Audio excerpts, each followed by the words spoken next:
everything seems like it was laid out in perfect order. This week we have Mr. Avery Bagenstos. I didn't want to do anything striking. Avery's an actor, ultramarathon runner, and jiu-jitsu purple belt. Listening to music or not listening to music, he's huge. What's the value of acting, or I guess like movies or plays, to the world? The truth isn't like always a positive thing, you know? Before we get started, if you could do me one favor, if you received any value out of this podcast, please take the time to like and subscribe to the show. My goal is to keep growing this podcast and bring you the most creative and talented humans in the entire world. Taking the time to like, subscribe, and comment allows me just to do that. Thanks, y'all. We got Mr. Avery Bagenstos in the house. What's up, dude? What's up, man? How's it going? Good. Thanks for coming on. Thank you for having me. And bro, you're a mysterious man. How do you mean?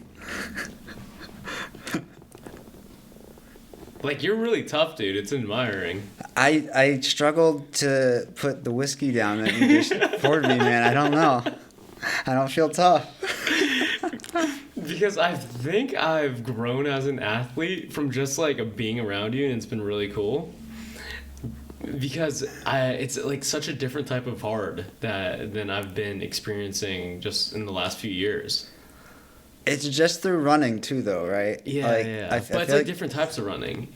Like, there's variables. So, guys, we've been doing like night runs, weighted runs, like having no light works like not just like you physically, but you mentally as well, right? And right, then, yeah, like, that's why, like, even, like, switching it up to doing weighted carries together, Yeah. like, even that's different, because, like, yeah, like, and then if it's at night, like, then there's, like, a visual challenge, and then, yeah, I feel like then I'm not, like, as, maybe, like, strong as, like, maybe when we go do runs at other times, you know what I mean? I think you just, like... You see me in the one field where I'm like good, so it's like the more things we do, you'll find like let's go do pull-ups, and then you'll be like, oh, okay. Well, the thing is like, oh yeah, like what inspired you to do like these crazy types of runs? Because like you normalized it to me, like I just talk about like, oh yeah, we're going on a run like right now. It's 9 p.m. at night. Like I was like, yeah. But people look at me like I'm crazy after. I'm like, oh, like Avery makes it seem so normal that I just talk about it normal now. I mean, I noticed that when we left, like, yeah, when we're around other people and like there's an exit, it's like everybody checks the watch and it's like, where are you going? Yeah, no, I mean, I've always like. We were at a friend's barbecue the other day, and we were just talking about how like our bodies weren't feeling great. I was like, I think I need to move. Avery's like, yeah, I think we need to move. And we're at this barbecue and like. I had at least one beer and we're eating a lot of food and we're just hanging out having a good time, and like 6:30, 7 p.m. rolls around and we're like, hey guys, see ya, we're gonna go on a run right now, and everyone's like, what?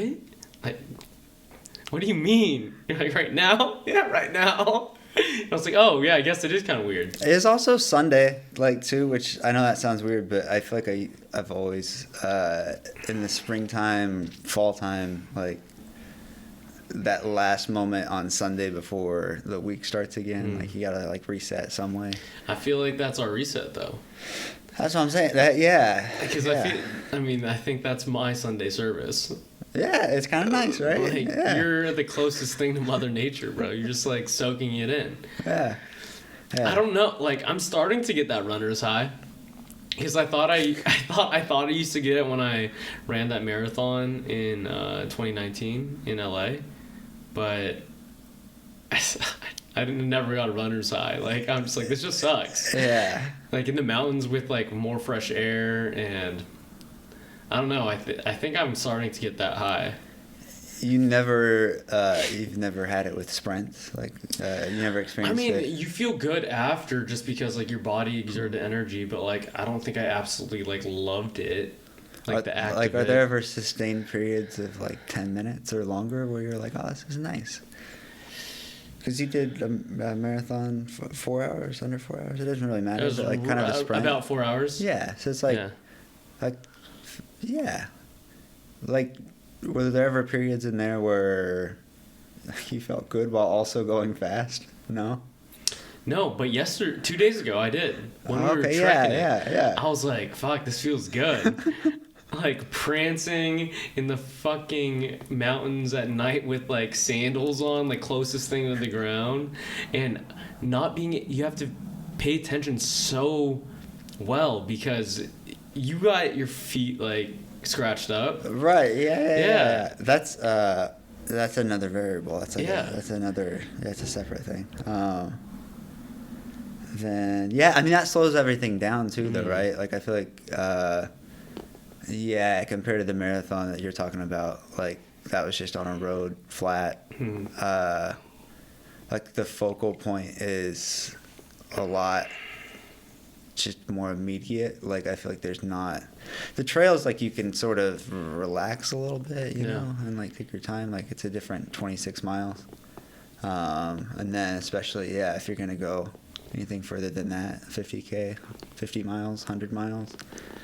There's just, you're not stressing yourself in the same way. How did you get into running, bro? Because you talk about like miles, like I don't know, like they're nothing. Yeah, like it's you talk about miles like people talk about the number of stairs on like that they have to walk up to in a day, bro. Like I'm just gonna do these 15 steps, like 15 miles though, guys. Cross country when I was 6 was just a mile. 6. Yeah, when I was 6 years old. Yeah, and it's just a mile. So you got into running at 6 years old? Yeah, and the races were a mile. Did you want to do it? Yeah, I enjoyed it. Like, okay. Like it was more of like on the weekends, like I felt like my brother and parents, like we would just go on walks, and then eventually it was like my brother would run to like corner to corner, and then it was like I'll just run to the short corner to corner, and then over time like he would run and then I would run. What did you love about it at an early age?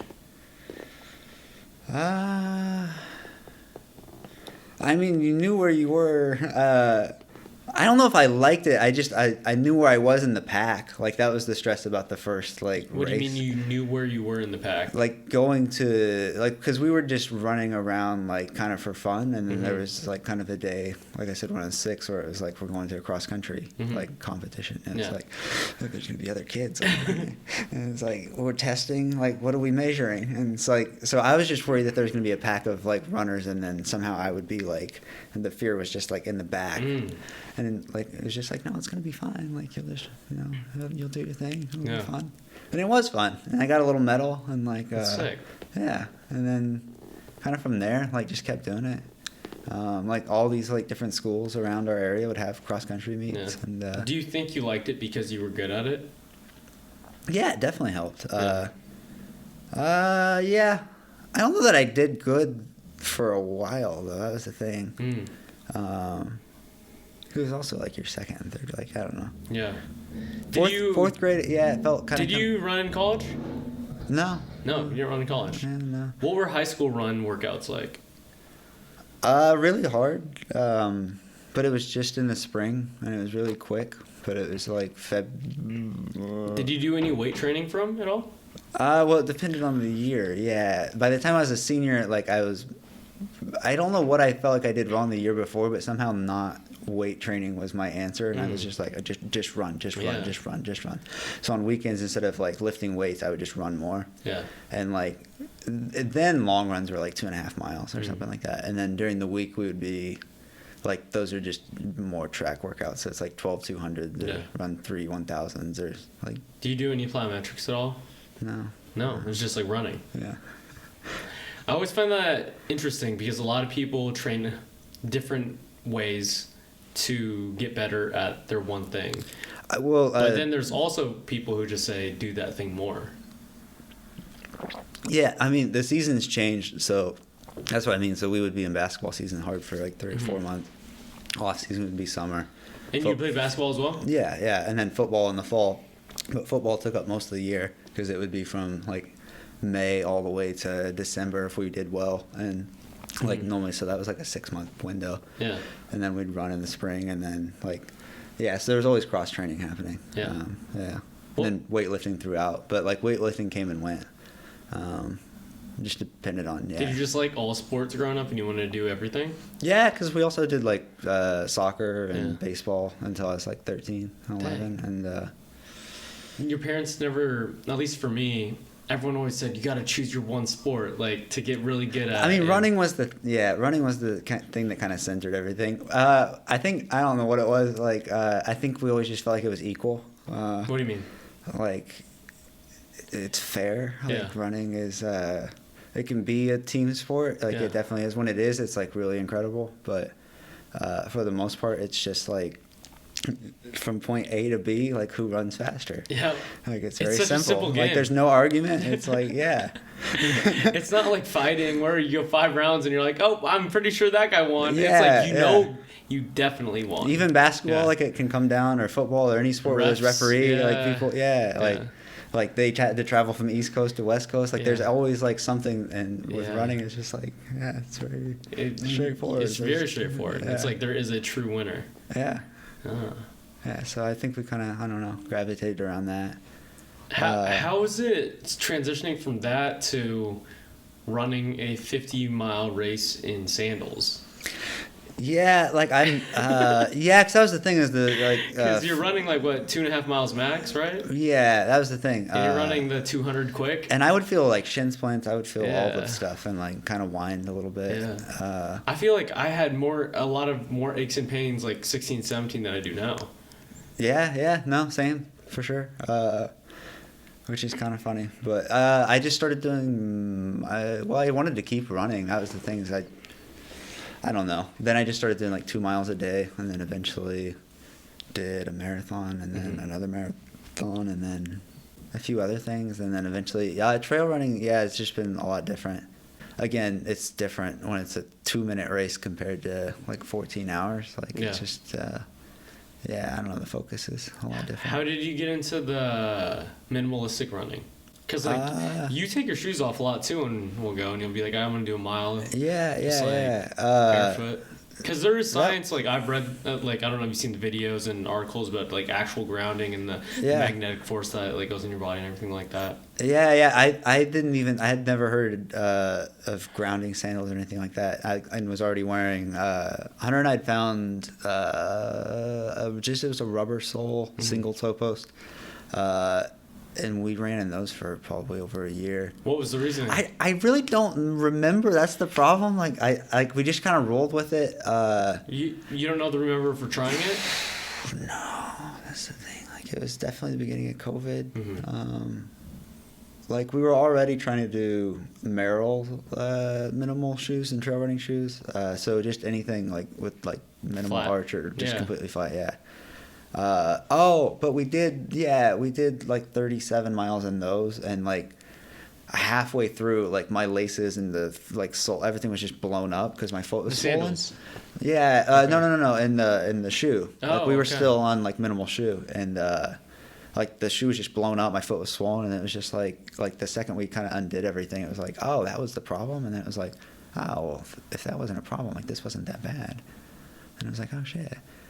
But the problem is then once you took the whole shoe off, then like our feet are soft and like just like vulnerable to every little tear, nick, and scratch. And so then that's taken 2 or 3 years, and then now it's not so bad, but it's taken several rounds of like trial and error. Yeah. Dude. But it's worth it because now like unless it's really cold, like they're pretty good. Like they're okay. Yeah. I don't know why. Like I just love wearing them. Like I have shoes, and like I gotta tell you, shoes have been feeling pretty good lately. Yeah, they have, just because we've been on them a lot. Right. Yeah. But 80% of the time, like I'm wearing these sandals, and they feel good on my feet, and like I like working out in them, and I like running in them. I'm just like, man, this is so weird that like I feel naughty like wearing a fat hiking boot on a trail. It's I've desensitized to it at this point. We do see a lot of boots out there, though. Bless them. Always stumbling. What's the reasoning behind it, though? I guess the sandals. Sandals, grounding for real. Like I noticed it. Like I felt like a significant difference. Like even the difference between the little sandal and like no sandal at all. I feel like you can still tell a difference. Like everything after like the run that day, I feel like just comes a little bit more naturally. I don't know. It's like yeah, it's another supplement. I feel like to like reduce anxiety, but it's not like super fun all the time, right? Like requires a little bit of sacrifice and like I don't know, it being uncomfortable for a little bit, and then once you put the sandal back on, like I don't know, your scale for like discomfort and like I don't know. It sounds weird, but I definitely think it makes you tougher. Yeah, or just puts things in perspective, and that sounds like I don't know how that sounds. Put what in perspective? I mean, half the time, like the pinch reaction from what you're stepping on, like isn't that bad. Like you're like overdoing it most of the time, so like 90% of it feels like just. Yeah, you learn how to place your feet more properly, just because like. Usually you would depend on the sole to absorb all the shock, right? And you're like, oh, I did not need to press down that hard. Yeah. Because you'll feel it. And you'll feel that one pressure point go up through your knee, through here. You're like, ah! You're like, dang it, dude. Yeah. I mean, if you know how to do it right, I feel like you get it. And then I don't know if you ever feel it, but it's like, it feels like a trigger point. It's like a little therapy. It's kind of massage. It is kind of massage. I feel like my feet are definitely more mobile because they're forced to grip like hands. Yeah. Yeah. And like that's kind of what they were supposed to do. Yeah. I mean, through evolution and shit. And I feel like we still barely use them compared to I don't know. What do you mean? Even as much as we like think we run on the trail, or as much as we think we use them, like I still like it's not. Crazy that most people, just at least in our area of the world, like they're always wearing shoes. Yeah. Like all the time. Like I don't see many toes out. That's not a fight we're gonna win. Like the shoe people are gonna stay. It's fine. like people love their shoes out here. They got like rooms and collections. And then there's Hunter, and he was like, yeah, I probably got like 2-3 pairs of shoes. Damn, yeah. Best case we'd have, 3 different pairs of Mazzatlis. I always used to listen to other podcasts about these ultramarathon runners, and I'm like, always kind of relate, but I never knew those type of people in person. And it wasn't until I started running with like you and Hunter, I was like, whoa, like these motherfuckers do exist. Yeah. Well, Hunter, I don't know. I mean, Hunter's a different enigma on himself. How so? Because he's not Hunter's I still say like he's a runner, but he's not a runner. Like that's like he's creating a different category. Like that's what's fun. What should the category name be? What should the category for him be? Yeah. I thought it was funny. Somebody said Clydesdale the other day, which I had seen as like a weight division. Like that's got to be like horse racing or something like that.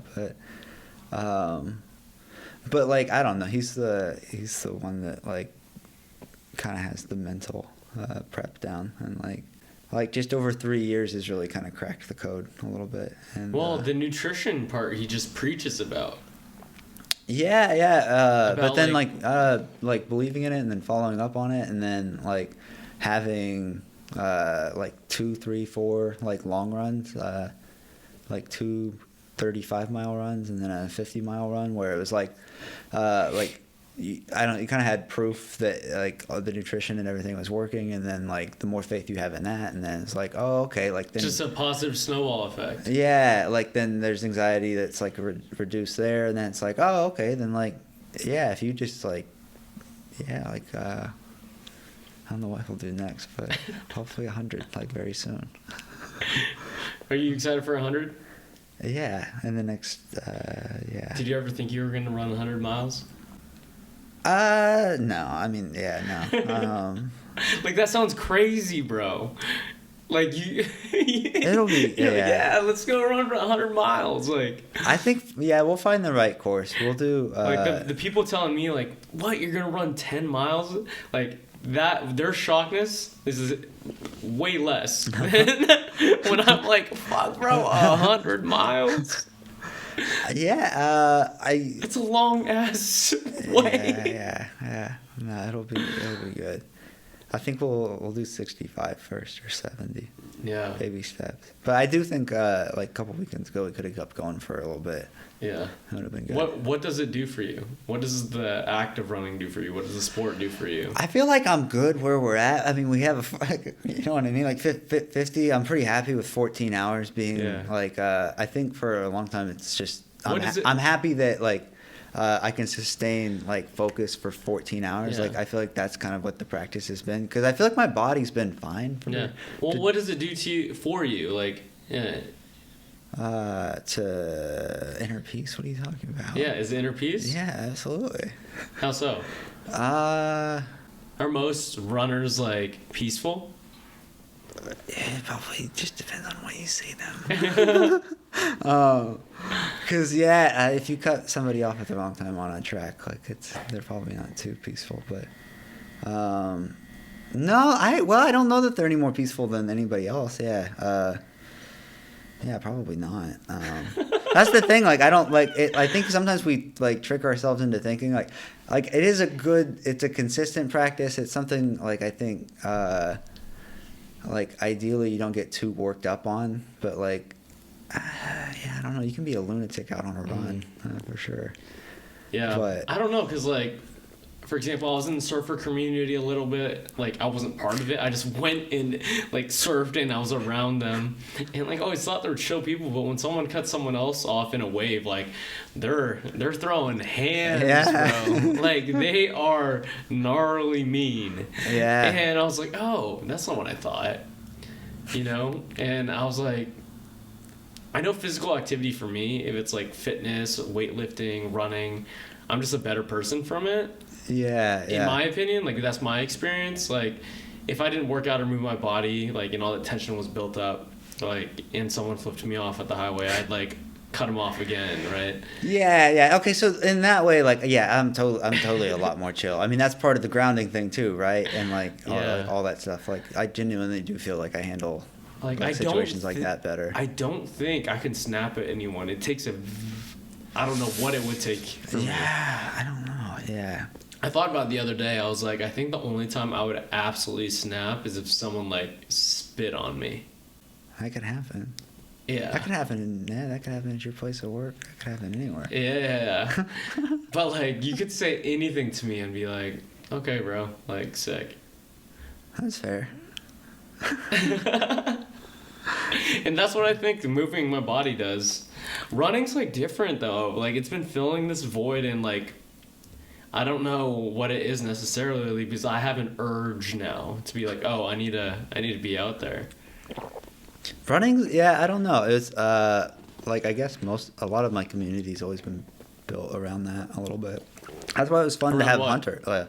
Built around just like, I don't know, the people that you run with. Yeah. Because I feel like the first like 2 or 3 years. Mm-hmm. Even then, like if I went on runs by myself at some point, like if you're on a long run, like you're gonna run into somebody, and you're with them for 10 miles, and then you're like, all right, see ya. Because there's like people, I feel like I'm like, oh yeah, I forgot about that person where I like knew them from mile 12 to 18 at the LA Marathon, and then I'll never see them again. So it's kind of like fun, like, but even in training, like I said, if you're out training anywhere, or in the case that you're on a team, which I guess that's the closest thing. What we have now is the closest thing. To a team I've had in a long time. The way we run, I don't know, everybody runs like. I do feel that. I feel like Nomad's low key a team right now. We got a good group of coaches too. Like it's hard to keep like what the next focal point or what the next like goal is or whatever. Goal of like I don't think I could not run for 6 weeks and be okay. But then I feel like I'll for sure, like I don't have to freak out. I feel like I know next year. Yeah. Like I'll run something. Yeah. And you met Hunter through jiu-jitsu, right? Yeah. What made you want to start martial arts or do jiu-jitsu? I was kind of done with powerlifting. I was done with like all the weight training. Why? I don't think I knew how to like get better. Like I kept kind of like re-injuring myself and like just. Where would you injure yourself? Just like back. Yeah. So it was like deadlift, squats, like stuff. Mm-hmm. Load up and just be dumb. But. Do you think you did it incorrectly? No. At the time? Just like push weight at unnecessary points, which like you can do on a run too, right? But then you just kind of like outgas yourself, and then you're out of breath. Your heart just that's why it's stop. Yeah, that's why it's fun to like get frustrated on a run, and you're just like, and then eventually. But you could definitely put too much weight on a bar and hurt yourself. Yeah, and really hurt. Yeah, exactly. So that's why it's like the angst in a runner is funny. It's like, all right, well, eventually it just fizzes away. But I don't get that with weightlifters or even some of my friends and clients. Like, they'll just want to go, and I'm like, you're not meant to push your body 100% every day. Yeah, like stick at the 60 to 75% range for most of your training. It's been a while since I've gone 100. Like it feels like weird to be out of breath, and then I'll be like, oh god, like I actually don't know if I actually work out or not. Or a muscle being so fatigued on like one movement, like it's slow, like a squat, you're just like driving up that last rep.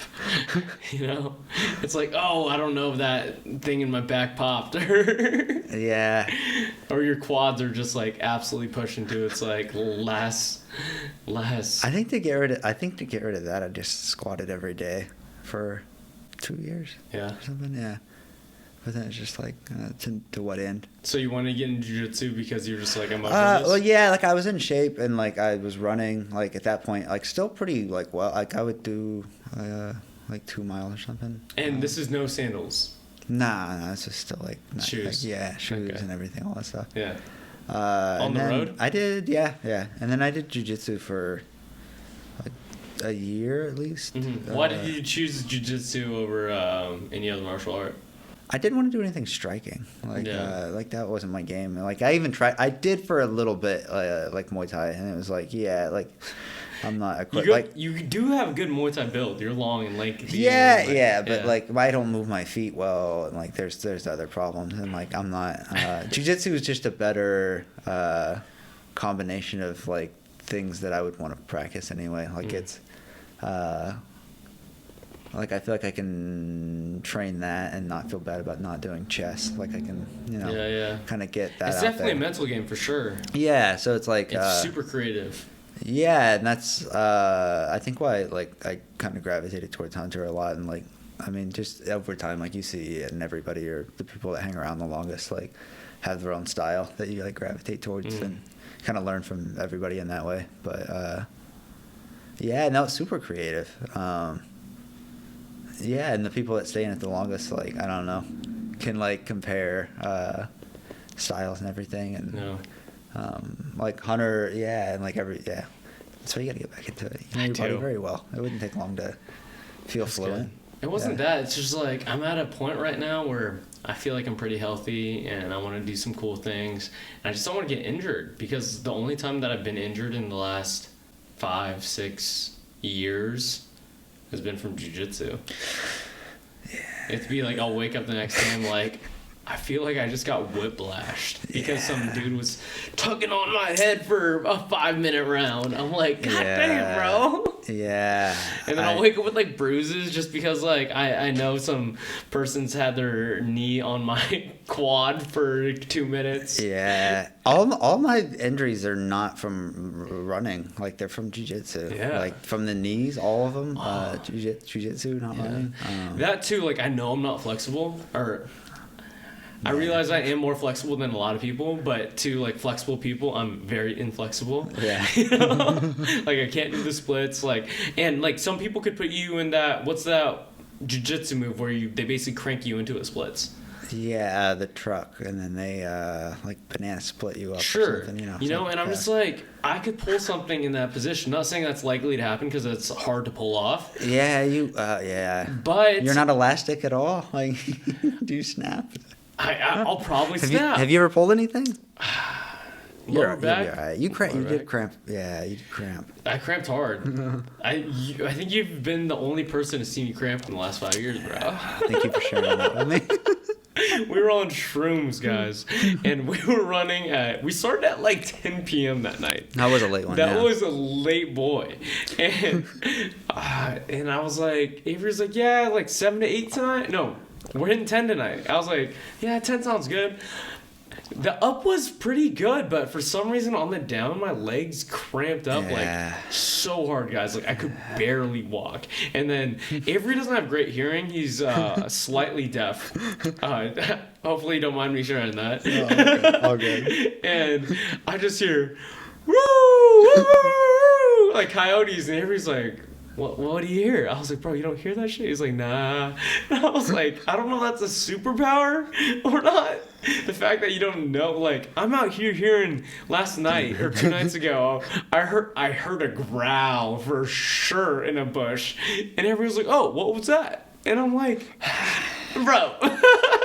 I've been good 100% of the time. I don't know what to say. You're not the only one who's like, yeah. That's like, and not... you don't react to my reaction at all. No, because you're not the only or the first person who's ever like had that. Like I've not. Yeah. Like I'll go what, and then it's like they don't sound very far away, and I'll be like, are you sure? How far is not far away? And it's like, well, how far would it be if you weren't like to be worried? Yeah. No, I think we're good. Coyotes aren't gonna mess with us. Although there was one time, crossed you. Yeah, like, yeah. So maybe they would do something. I don't know. I think that one, it was like, it looked like a mom and then maybe 2 pups. I don't know. But, and then I just pulled off to go to the bathroom. And then all I felt was it go by. And then I just kind of saw a blur out of my eyes. I turned and I was like, oh, so they would jump. So yeah, I don't know. Keep your head on a swivel, I guess. They look so cute though, like in the in the neighborhoods. Like when they're in groups out here. Yeah. When they're in groups of like 5, they're not so cute. Not so cute. Yeah. So far, so good. You know. I cannot imagine dying that way. That's what I always say. Come on. No. Come on.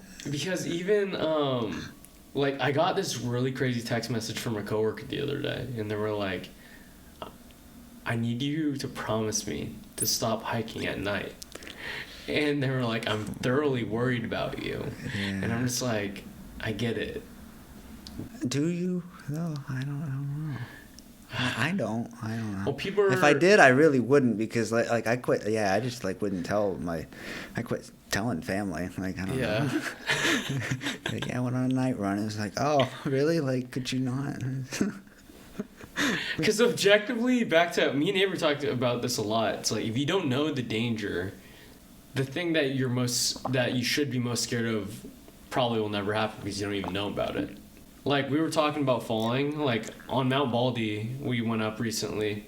Objectively, like, one slip and you're falling down that mountain and you're tumbling hard. Like, one big step, you're gone. Yeah. And, like, I just never thought about falling.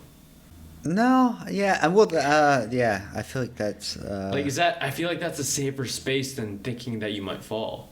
I don't ever really feel like we're going to fall on those trails. I don't know why. But it is like Were you in Boy Scouts? Did we talk about this? Do what? Were you in Boy Scouts? No. I was in Boy Scouts and a friend of a friend fell off Yosemite and died. Yeah.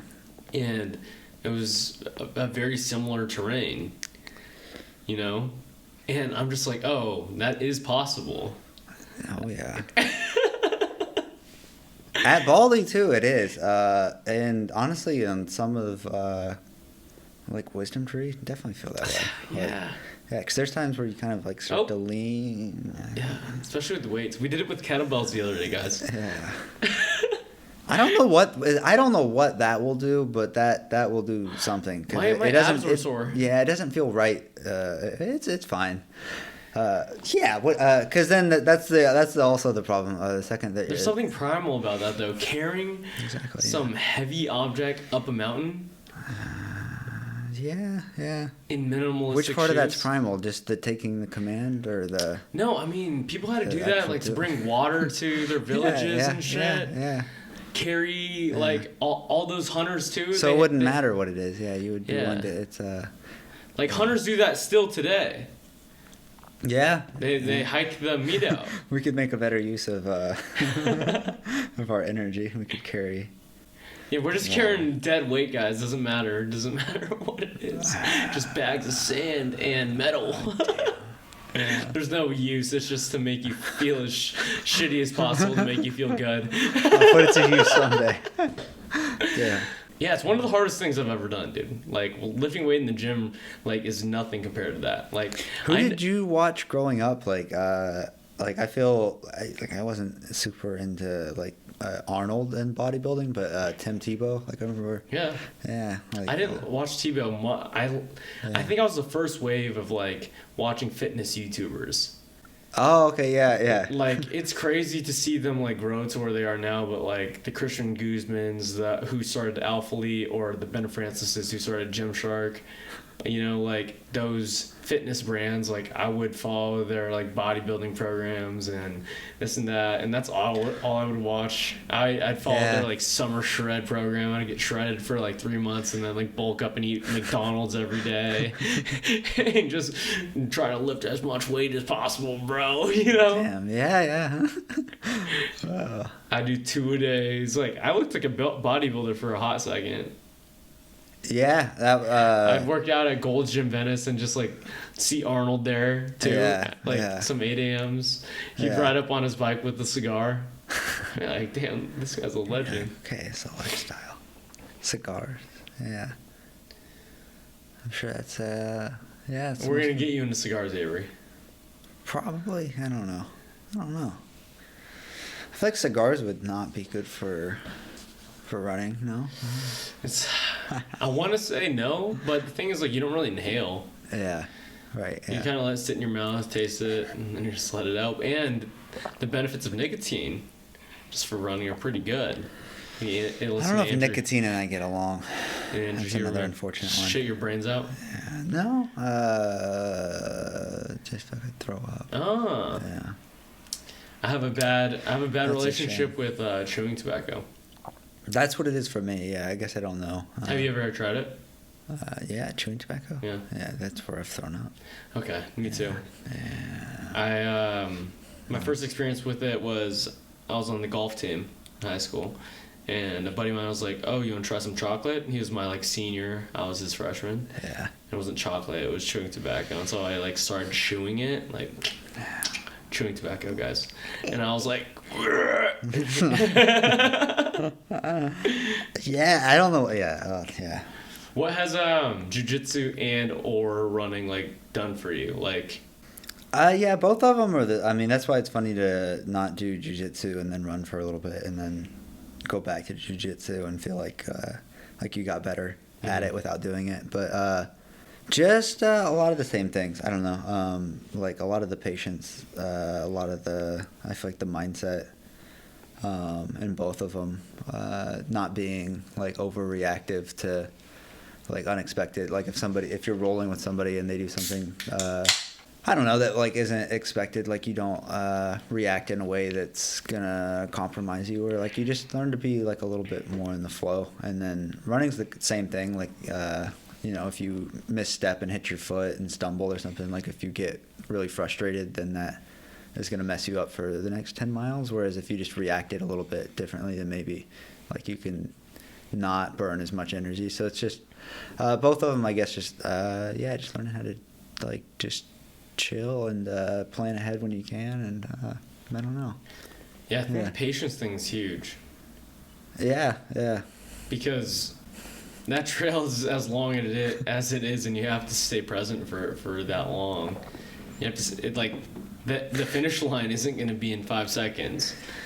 And that's the way it is with like a jiu-jitsu roll too. Like, I don't know, you might have like 3 rounds that are really great and things are going really well for you, but then the same way in a run where you hit a dip, like you might hit like 3 rounds of jiu-jitsu where all of a sudden, like where you don't show up as well, like maybe the people you're rolling against like play against your weaknesses better, or maybe they're faster, or maybe whatever it is, you have 3 bad rounds. Like, I don't know, like the lows can be the same. I don't know, it's just a little different, but the cardio of each is different too. Yeah, I'm saying all this as somebody who hasn't rolled in over a year, but yeah, no, but like when I did jiu-jitsu for that 2-year span during COVID, I like when someone's on top of you, like suffocating you, it feels very similar to, and they're different types of cardio, but like the sensation's kind of the same when you're going up a hill and you're like, Yeah. And so then just paying attention to like when you go up the hill, like how quick or like when you where do you tap out? Because in jiu-jitsu, like I would get to the point where like somebody would be doing that and they would be just holding it well, and then like I would be okay up until the point like it starts to feel like you're being suffocated, and then it's like my mind would just like kind of flip and race. And so when you're running up a hill, like, and you get to that point where your mind wants to like cut and run, just like how, I don't know, often do you practice? Where like, does your mind go to when you, or like what's your practice when your mind is saying like, hey dude, you should stop, but then you continue to run? Like what's your process? Like where does it go? Like do you just do it? Like when it says to stop? Yeah. Well, it doesn't. Because at some point, does it do that for you or no? It does that for me. Yeah. It did a few times. I normally listen to it. I don't know. Like right now, it's doing that right after the run, after the 50. Like it's. There were a few times in that in the race where I just like laid down for a second, and then it was like 2 minutes, and then like got up. And it was just like something in my head was like, yeah, stop for like, I don't know, a second. So it'll happen like that, or like right now. So like you'll listen to it for a little bit. Yeah, for sure. And like right now, it's like, I don't know, like a month long. I could see like for a month just being like, don't run. But every time I mention it, you're like, yeah, well, let's do it. Yes, I don't know what the problem is. That's the problem. I don't know what the thing is actually, but I'm just indecisive. How was it breaking your collarbone?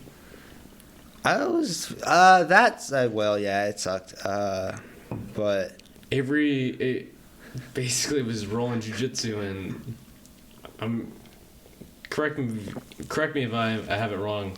You had him in a lock, and he kind of lifted you up and slammed you down on the ground. I wish I had him in a lock.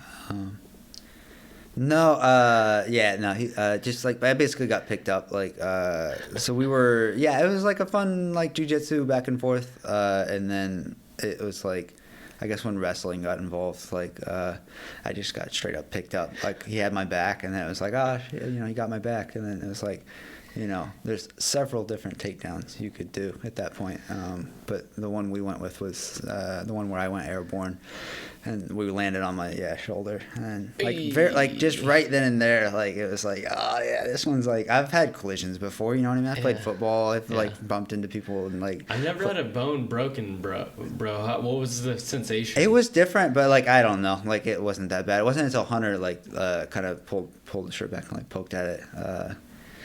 It was just like, yeah, bro, that's like, broken, my guy. Yeah, it was fine. It was all right. It didn't take long. It just made me more aware of everything that like got like cut into and poked at, and like it was like you're pretty aware of how your body feels and like the things that you need to work on. Do you think it's more sensitive after you broke your collarbone? Yeah, absolutely. Yeah. I think I don't know. I've always felt a little bit of that. Like the ability to kind of, I don't know, shift as needed for whatever I'm doing physically, but definitely, because that was several things. Like I've not ever been more aware of my heart since then, and because of COVID as well, just in general. Like, well, I've always learned about like nose breathing through some podcasts in the last couple of years, and I haven't really met anyone who really practiced it, except for some breath work at night before people go to bed, until I met like you and Hunter. Like Hunter did it in a class one time and was like, hey guys, like every time you're doing this like chest press, I think at one time it was just like just focus on nose breathing. And then like when I went on a run with you the first couple times, you were saying, yeah, I tip my mouth or close one nostril and this and that. I was like, what the fuck, these guys are crazy. It's nice in theory, and then think about it like, oh yeah, like if it's just better air, and then yada, like it's I've never thought about breathing, dude. Yeah, but then once it gets to like, I mean, I don't know. I'm not a doctor. I'm not a doctor, but like. But you understand it, like you feel better. Yeah, absolutely. I mean, we knew within the first like couple of weeks, like Hunter and I were like we had talked about it, and like we sort of started to understand like, okay, so slower on when we exhale, and like if we need to, we can double inhale here, and like just like there's different tricks there. And then over time it's like, yeah, dude, do you mouth breathe anymore? It's like, nah, it's like that's, and then we just like how would you describe it? And it's like cheap. It's like mouth breathing, it just doesn't feel the same. Yeah. And then ever since then, yeah, it's like we know it feels wrong, and then like we know the reasons why, and then over time it's like, again, you test it and then prove it, and then you're like, oh, okay, well. You test it with yourself. Yeah. And so then I don't know, always feel the need to be able to explain it perfectly. Like, why not? I mean, I should figure that part out, because then it's nice to share if like you can explain it in a way that other people can understand. But. Yeah, if you're experiencing it in such a positive light, when you want to share it with the people who are questioning about it. Yeah, I feel challenged on it sometimes, like where like if I don't know, I mean, communications. Because clearly, if you have a good enough reasoning, like it should open their mind to it. Yeah, it seems, I don't know, sometimes contradictory, because it's a simple solution, and like I don't know. What do you mean it's a simple solution? Like. What's a simple solution? It's just. Like, it couldn't be easier. Just breathe through your nose instead of your mouth. Like, breathe through your nose instead of your mouth, and you'll feel better. That's kind of like. I mean, like, feel better makes it sound like. I don't know if I have. What's your reasoning for why nose breathing is better than mouth breathing? For you personally, because obviously there's some science that shows. That. So I guess in general, like, I guess one way of. I guess I would look at it would be just in times of stress, and it didn't have to be physical. That's where, like, that's why it sounds like not meatheady, but like just to be general about it, sounds like that's just bro science. Right? It's like if we're just suggesting like don't breathe out of your mouth but breathe through your nose, and then it's gonna solve all your problems. It sounds like that's like there's a lot of ignorance to that, right? Dang, bro science has changed since bicep curls, guys. And nose breathing. In non-physical instances, it could be if somebody brings up a stressful like topic, or if you're being confronted with something you don't want to talk about, or if like, you know, it could be breakup or getting fired or whatever it is. Like, there are a lot of things that take our breath away, and then we start to mouth breathe, and it's like that happens when, I don't know, stress kind of is the looming presence, and that's the thing. Like we start to we're in a reactive like place, and so I just noticed like by going to nose breathing, like it was like, and it's not like you sitting there like you know, consciously just going in and out, in and out, in and out. Like, just if you're able to stay in like a calm enough state to like I think go in and out from your nose, then just your thoughts aren't as like skewed, and they come a little bit more one at a time. Wow, the calmness thing is real, because if your heart is like beating, you're excited about things, like you kind of don't want to breathe through your nose. Yeah, right, exactly. And so like it's really hard to do that, but you like are kind of centering your thoughts and centering like everything that's like gone chaotic, and it's really hard. But once you do it, it's like it's worth it. And then I don't know. Then from there, at least you're in a little bit more control. But that's another reason why I've been like loving running. Every time, I don't know, my system is warm and it's like cold or cool at night, it's the best breaths that I've like taken throughout the week. Yeah.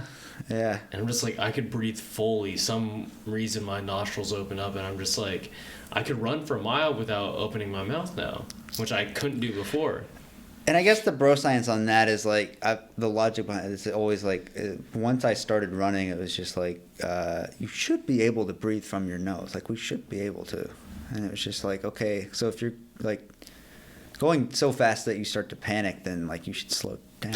So it's like slowing down is like the solution a lot of times, and that's not the solution that we want like most of the time. But yeah, always feel free to slow down, chill out. That's relatable in a lot of aspects too. Yeah. So many people. I was listening to this podcast today with the founder of Airbnb, and one of his biggest regrets was. How could he have regrets? Huh? One of his biggest regrets was he just spent all these years building this company, but he lost a lot of friends in the process. He's like, it's not that hard to stay in touch sometimes, you know, and just take it a little bit slower. Like you're still on the same roadmap, and you don't need to rush it always, because sometimes it's too late, and those people that you really cared about are never going to be in your life because you decided to just fast pace or fast track that map that was like already bound to happen type of deal. Because a lot of those people say like, I got no regrets, and they're just like, I did the work and it got to me where I am today. Yeah. And it was really eye opening. He was like, yeah, I got regrets, man. It's like, I wish, like, I tried to be friends with a lot of people in my high school class 25 years later. How did he burn bridges creating Airbnb? I'm just joking. I have no idea. But like, you know what I mean? It's funny how that like ties together. But like, damn, that destroyed some relationships. But created so many others. Everybody always like loves to get an Airbnb. And everyone loves get their Airbnb. Friends together. Yeah. Do you know the origin story of it? Of Airbnb? No. So it was Air Bed and Breakfast, and I forgot there was this sports game or some festival at their hometown, and there was no hotels available. So they were like, oh, let's make this thing called Air Bed and Breakfast, and they set up just air mattresses in their home. And people paid a few $100s or whatever it was, and it wasn't their main gig. They were doing this Air Bed and Breakfast to fund like what they're gonna do in business or entrepreneurship. And little did they know that the thing that was gonna fund their business was actually the business that they were gonna go into. And like, it was dope because like you lived in a local's home, and you had like a communication with them, and they told you all the dopest spots in town, you know, and it's a pretty good story. I'm just like, damn, that's cool. And it's literally Airbnb's Airbed and Breakfast. Like, so if you guys get a shitty bed in an Airbnb, like, you were meant to have one. Yeah. Like, it's there for the experience.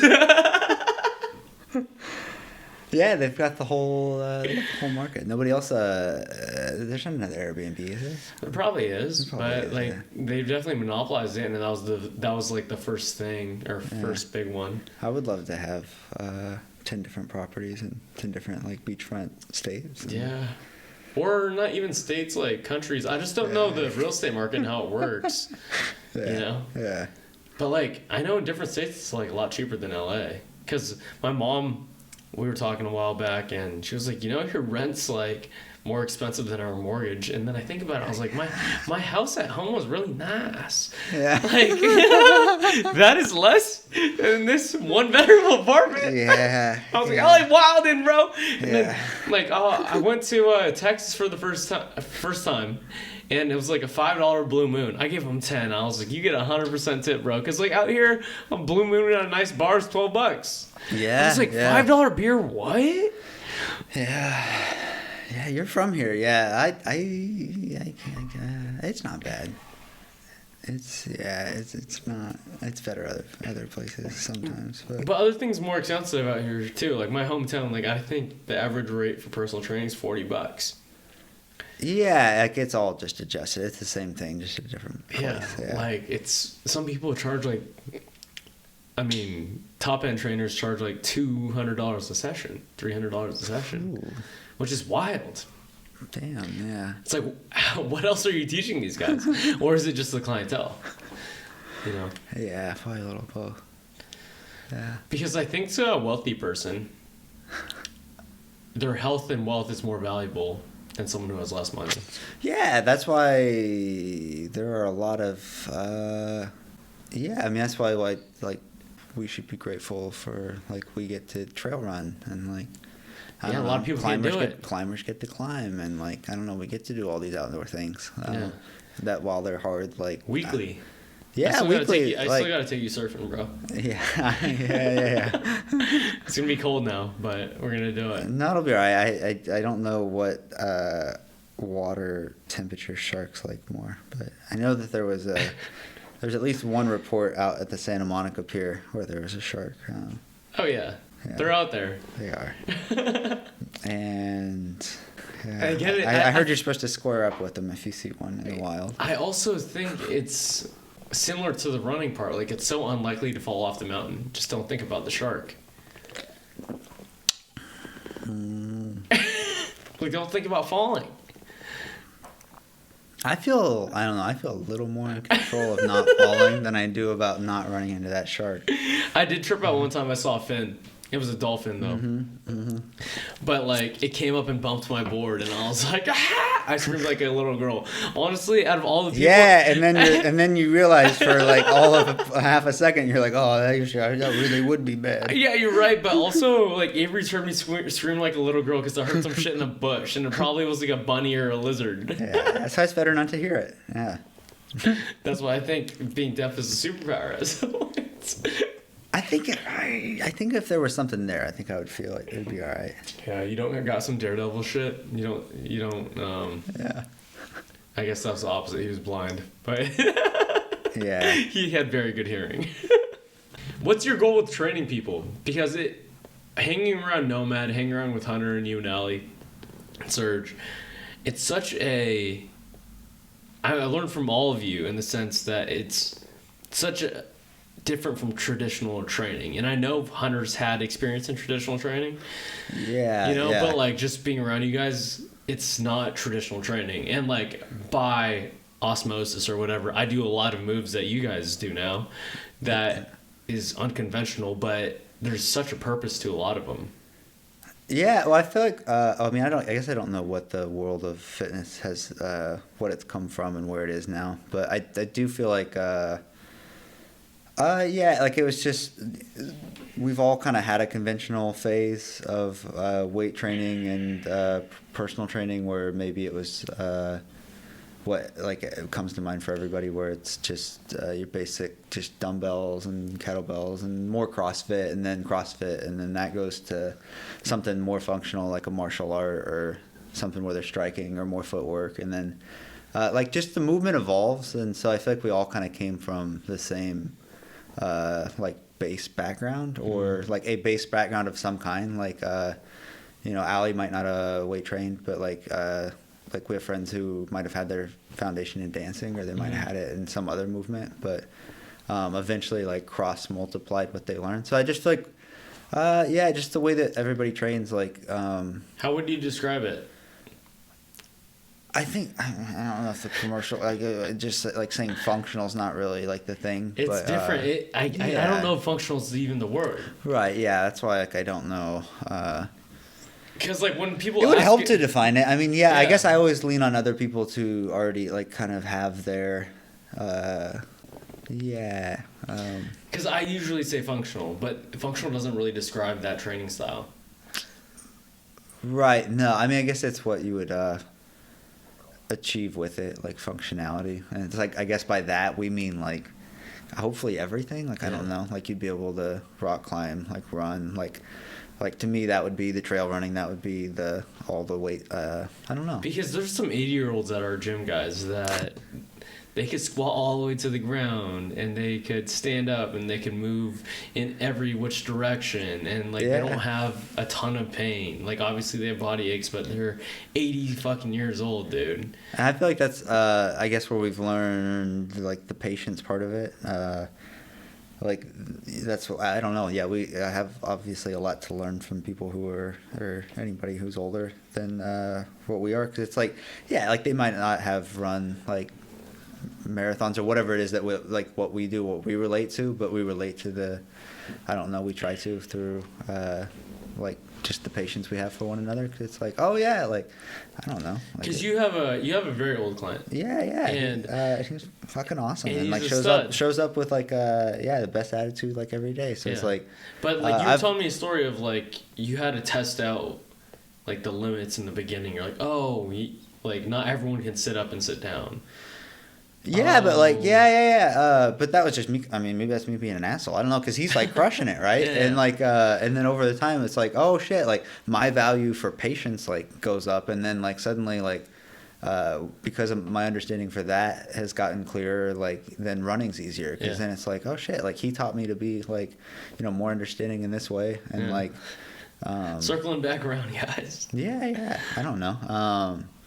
Just how people are so open to whatever solutions they need for what their problems are, or just like they still wanting to get better, like at whatever age you are, or like however.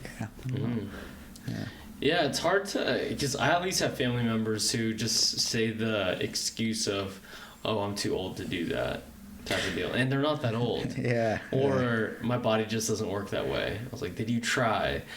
I have high blood pressure because it runs in the family. But I'm saying that stuff to myself though, and so that's why like I have to stop pointing the finger. And it's like, well, yeah, like I see it when they say it because like I clearly am the same person. Cause, really? Like, yeah, because I'll feel, like start to feel my heart, and then I'll be like, oh yeah, heart pressure runs in the family. Really? Yeah. Really? Yeah. I'm like, the opposite. And then I start to like look at it, I'm like, God damn it, they should have, and then like whatever. But yeah, I don't know. Some family member will say some shit like that and be like, no. Like, that's not the case. I say it all the time. It's like, I promise you I'll have good health, blood pressure when I'm 50. But I could have bad blood pressure when I'm 50. You never know. Maybe I'm the asshole just going against all. I was just like, I don't see it happening. Like, we eat relatively healthy. We do cardio. We, like, lift weights. Like, I guarantee you our grandparents were not doing that. No, but at the same time though, like I still have my grandparents on one side, and like they, you know what I mean, like they took care, like they take care of themselves like the best they could have. But like even we're finding, I don't know, like we feel like we're at sort of like the front or the cutting edge of like what nutrition is or what training is or whatever it is. But like even then, I'm like, there's still a lot of ways that it's unhealthy, whether it's like microplastics or like whatever, you know, like just like the contents in our water. And it's like, okay, well, you know, microwaving food processed for, and then as I look at them, and it's like, well, yeah, like I don't know, they're just as, like it's all the same DNA, like they're just as resilient. But yeah, I don't know. I don't mean to be bleak. No. Water's fine. I read the other day this article about Starbucks, how Starbucks coffee's bad for you because of the paper cups. The paper cups have like a little sealer because to not go through. So if you have plastic, it should be okay. But the paper ones are just they're not it. Wait, why the paper? Sorry, once I heard it wasn't going to affect me, I didn't hear what it was about the paper. What? There was like this coating inside the cup that allows like the coffee not to seep through the paper. Oh, yeah. And that's what people, drink. And they're drinking some of that plastic. I always get ice, so I'm good. But that's not, I mean, I don't know. Yeah, they drink out of the plastic. I love a good hot coffee. I wanted to get an espresso machine, but I always think, I was like, that's too much coffee. You're a big black coffee guy. Yeah, I like coffee. Yeah. It's good. Why not? Yeah. But I don't know. Coffee to me was like beer in the beginning. Like it just tasted bitter. Like black coffee, bitter. And then beer is just like piss. Like it's like this tastes like straight disgusting. Coffee, you feel better. So I feel like I was willing to develop a tolerance for that pretty quick. I really want to get to this point of what this training is at Nomad because I think I think it's special, bro. I mean, like I said, there was a reason I felt like Hunter's Jiu-Jitsu was something that I gravitated towards because it was like clear that he like looked at it differently, and it was probably a year. I never really. Hunter's one of the deepest thinking people I've met in terms of like figuring out the solution and finding the answer. Yeah. Like sometimes I'm like whatever. Like I'm not gonna go deep into it. Yeah. And that man's like, no, let's figure it out. Let's Google it. And I was like, I guess we can. And like, I'm not trying to go there right now, but then I'm like, why not? Yeah, well, that's just a good line of, like, that's a good bad habit to have. Or to immediately pull, you know what I mean? Because I'll, like, pinpoint that as a question I'll answer later. Yeah, and I'll never look it up, right? Later, yeah. Yeah. Why do you think that is? Like, why do you think we don't really want to find the answer? We just keep questioning about it. Because that's what I tend to do a lot. I'm just like, that's interesting, but I'll just keep thinking, why? Versus looking it up or really studying deeply into it. I'm reading The Alchemist right now, and that quote, like, stuck out. It's like, those who are persistent and do the deep work are what get the master result type of deal. And I was like, for some reason I never want to do, like, that deep work. What is the deep work? It depends on what it is that you're doing. Yeah, what do you like in what? For example, the running stuff. Or I was like, obviously your body's not going to run on like 2 hours of sleep and no food, like, and you're probably going to cramp up. Like, do some research on like what you need to like be in you versus, that kind of deep work. Yeah. Or like for powerlifting, I probably gave it 60% of my effort.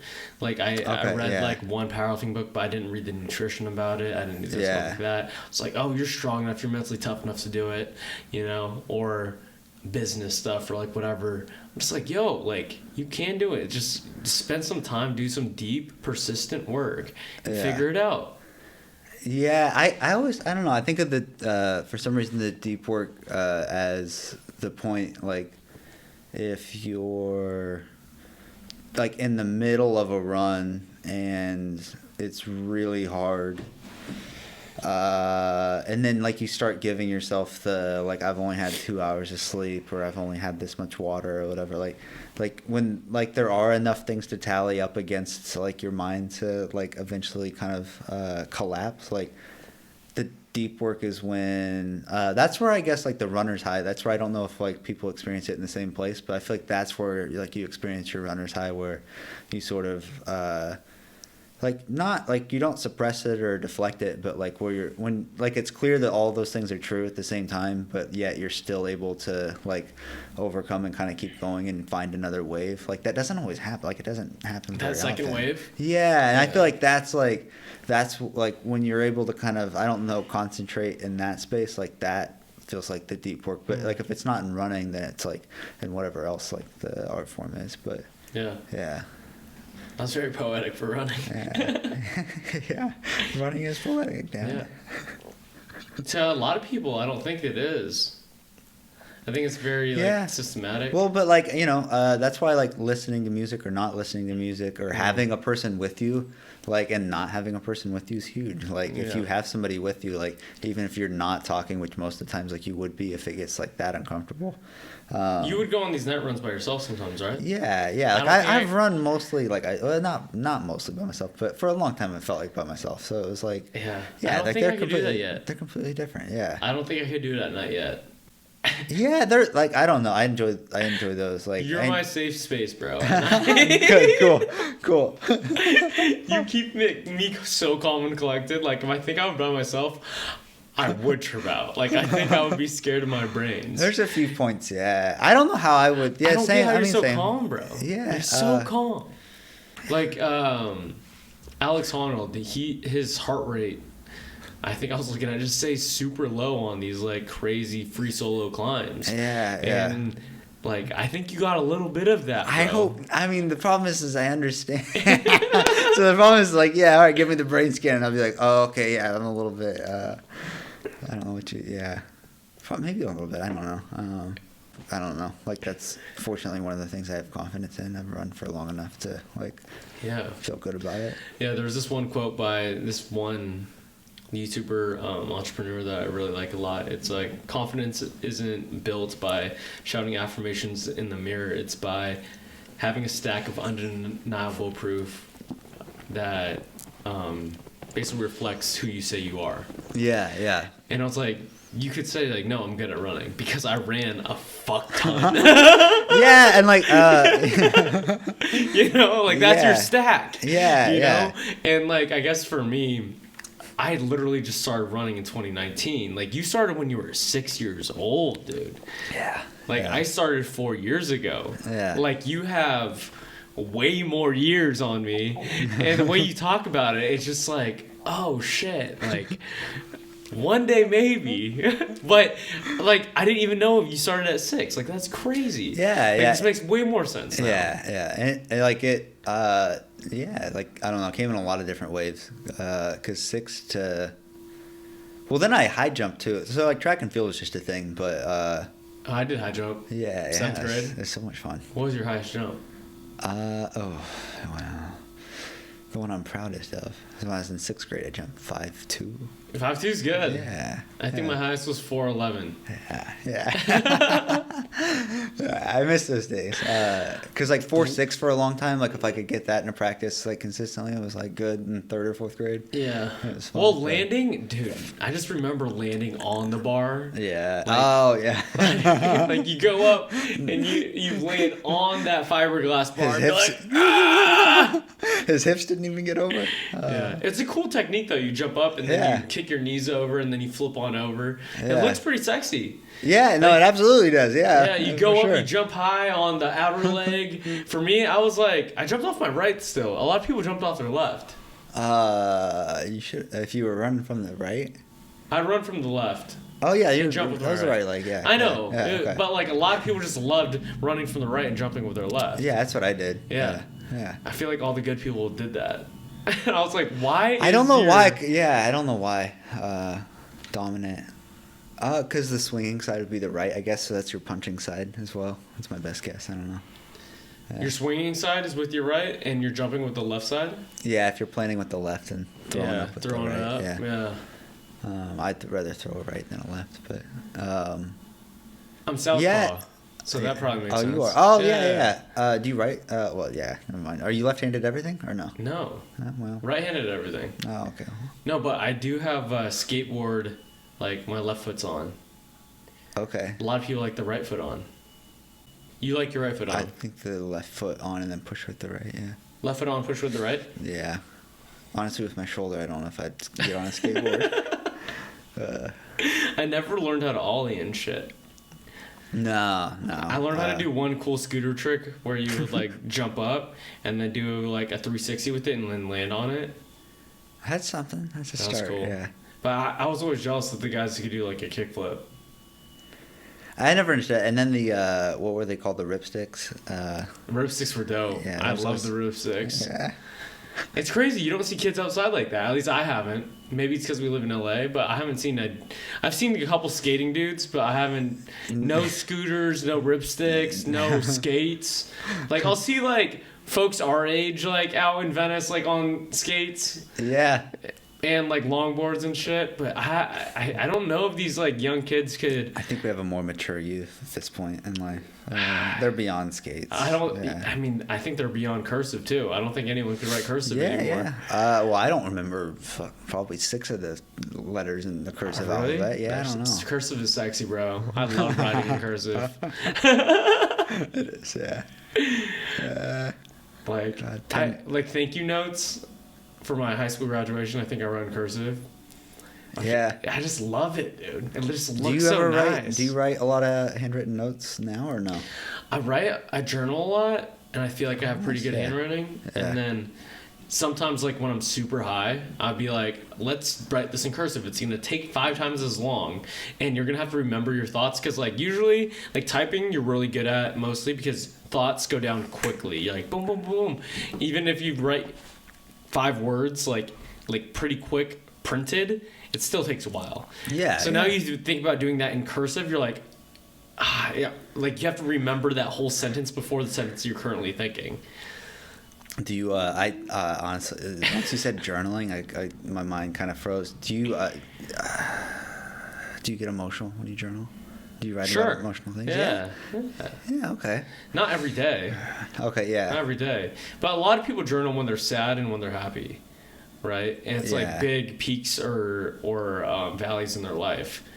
And for me, Yeah. I've tried my best to journal when good things, bad things happen, but also just like days that you're content, like kind of like the Yeah. middays, because like there's not a lot of those. Yeah. You Yeah. know? There's not a lot of those. And the one thing that I love about journaling, similar to video and stuff, but what it does differently than like a video recording or a vlog for those YouTubers out there, which I don't really do, is you know exactly the thoughts that you were thinking at that time in your life.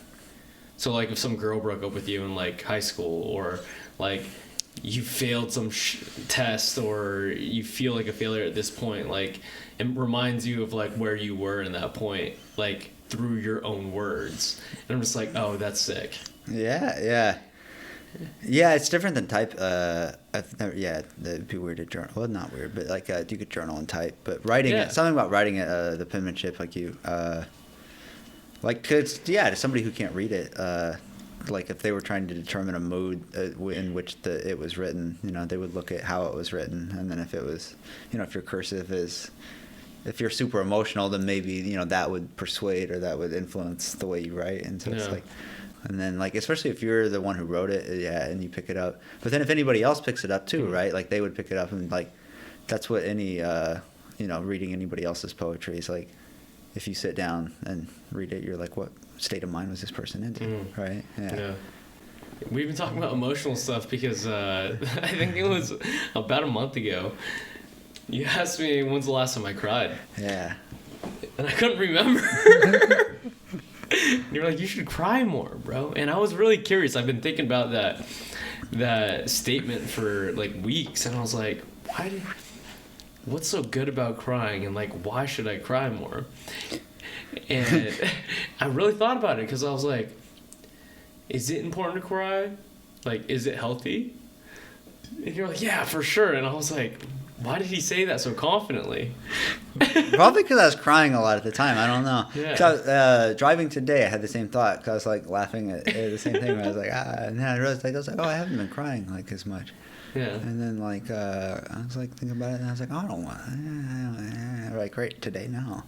But yeah, like there's a period where it was like, I don't know, came pretty easy, and so that's like another thing where it's like running comes easy and then it like goes away. It's like the same thing with like, I guess, like the emotions where it's like if you feel like crying, just cry. Cause yeah, I don't know. There's a period too, like where I was just having a lot of emotional runs as well. Yeah. It was like during the run, like starting to cry, and then. Like I said, probably the last couple of weeks I didn't really felt it, but... Yeah, it's so funny when you're running, especially by yourself, or it's like your brain goes to who knows where. Yeah.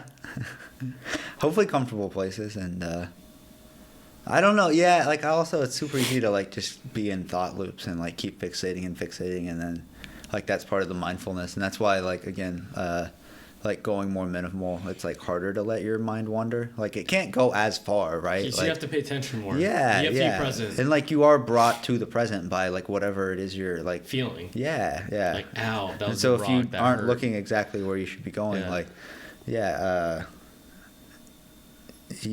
I don't know. I feel like in that way it's a little better to break up, because like again, if there's any coverage or if there's any like you can make yourself relax or get comfortable, like then your mind can do the same thing, and then it starts to wander, and then like most times if you just didn't let it wander, like you would keep the right focus. Yeah, letting your mind wander is just like, I don't know if it's like dangerous or not. Like that's why I choose to stay busy, because I'm always focused on something. And I feel like when you let it wander is when it could let you you could be paralyzed by it sometimes. Yeah, are you talking just like day to day? Yeah. Day to day, for sure. Yeah. I think it's healthy to do it on a run, because the more that it goes through your mind, you're like, you keep thinking about it, and hopefully you have enough time to like, after like 20 times on a run, you're like, oh, I think I figured it out. Yeah. Like this is the way I feel about that situation that I'm thinking about. Versus like if you have that thought during the day, you're just kind of paralyzed in it, and you're like, what am I supposed to do? Yeah. Running be changing lives out here, guys. You should try it. There are times where, like, it doesn't matter what the situation is, but there are times, just like taking a nap can, like, do wonders. Like, all right, like, what are you asking? Okay, like 20 minutes. I'm going to take a 20-minute nap. Yeah. And then you get up and, like, try to answer. I remember taking 5-minute naps in college. Like, Yeah, sure. It was crazy. Like, I'd be studying, and then there's a couch at the library. I'm like, I think I got time for a 5-minute nap. That sounds so nice. Sounds so nice. Kick my feet up. And that 5-minute nap would do something for me, dude. Like, it was crazy. I don't miss those days. I think I suffered more then than now, for sure. Oh, absolutely. That 5-minute nap was like somebody letting air in the bag for just 2 seconds. Yeah. and then right back to work. All right, cool. And looking back at it, I was like, for what? Like, I don't use any of that shit anymore. Use what? Just the what you were studying for? Yeah.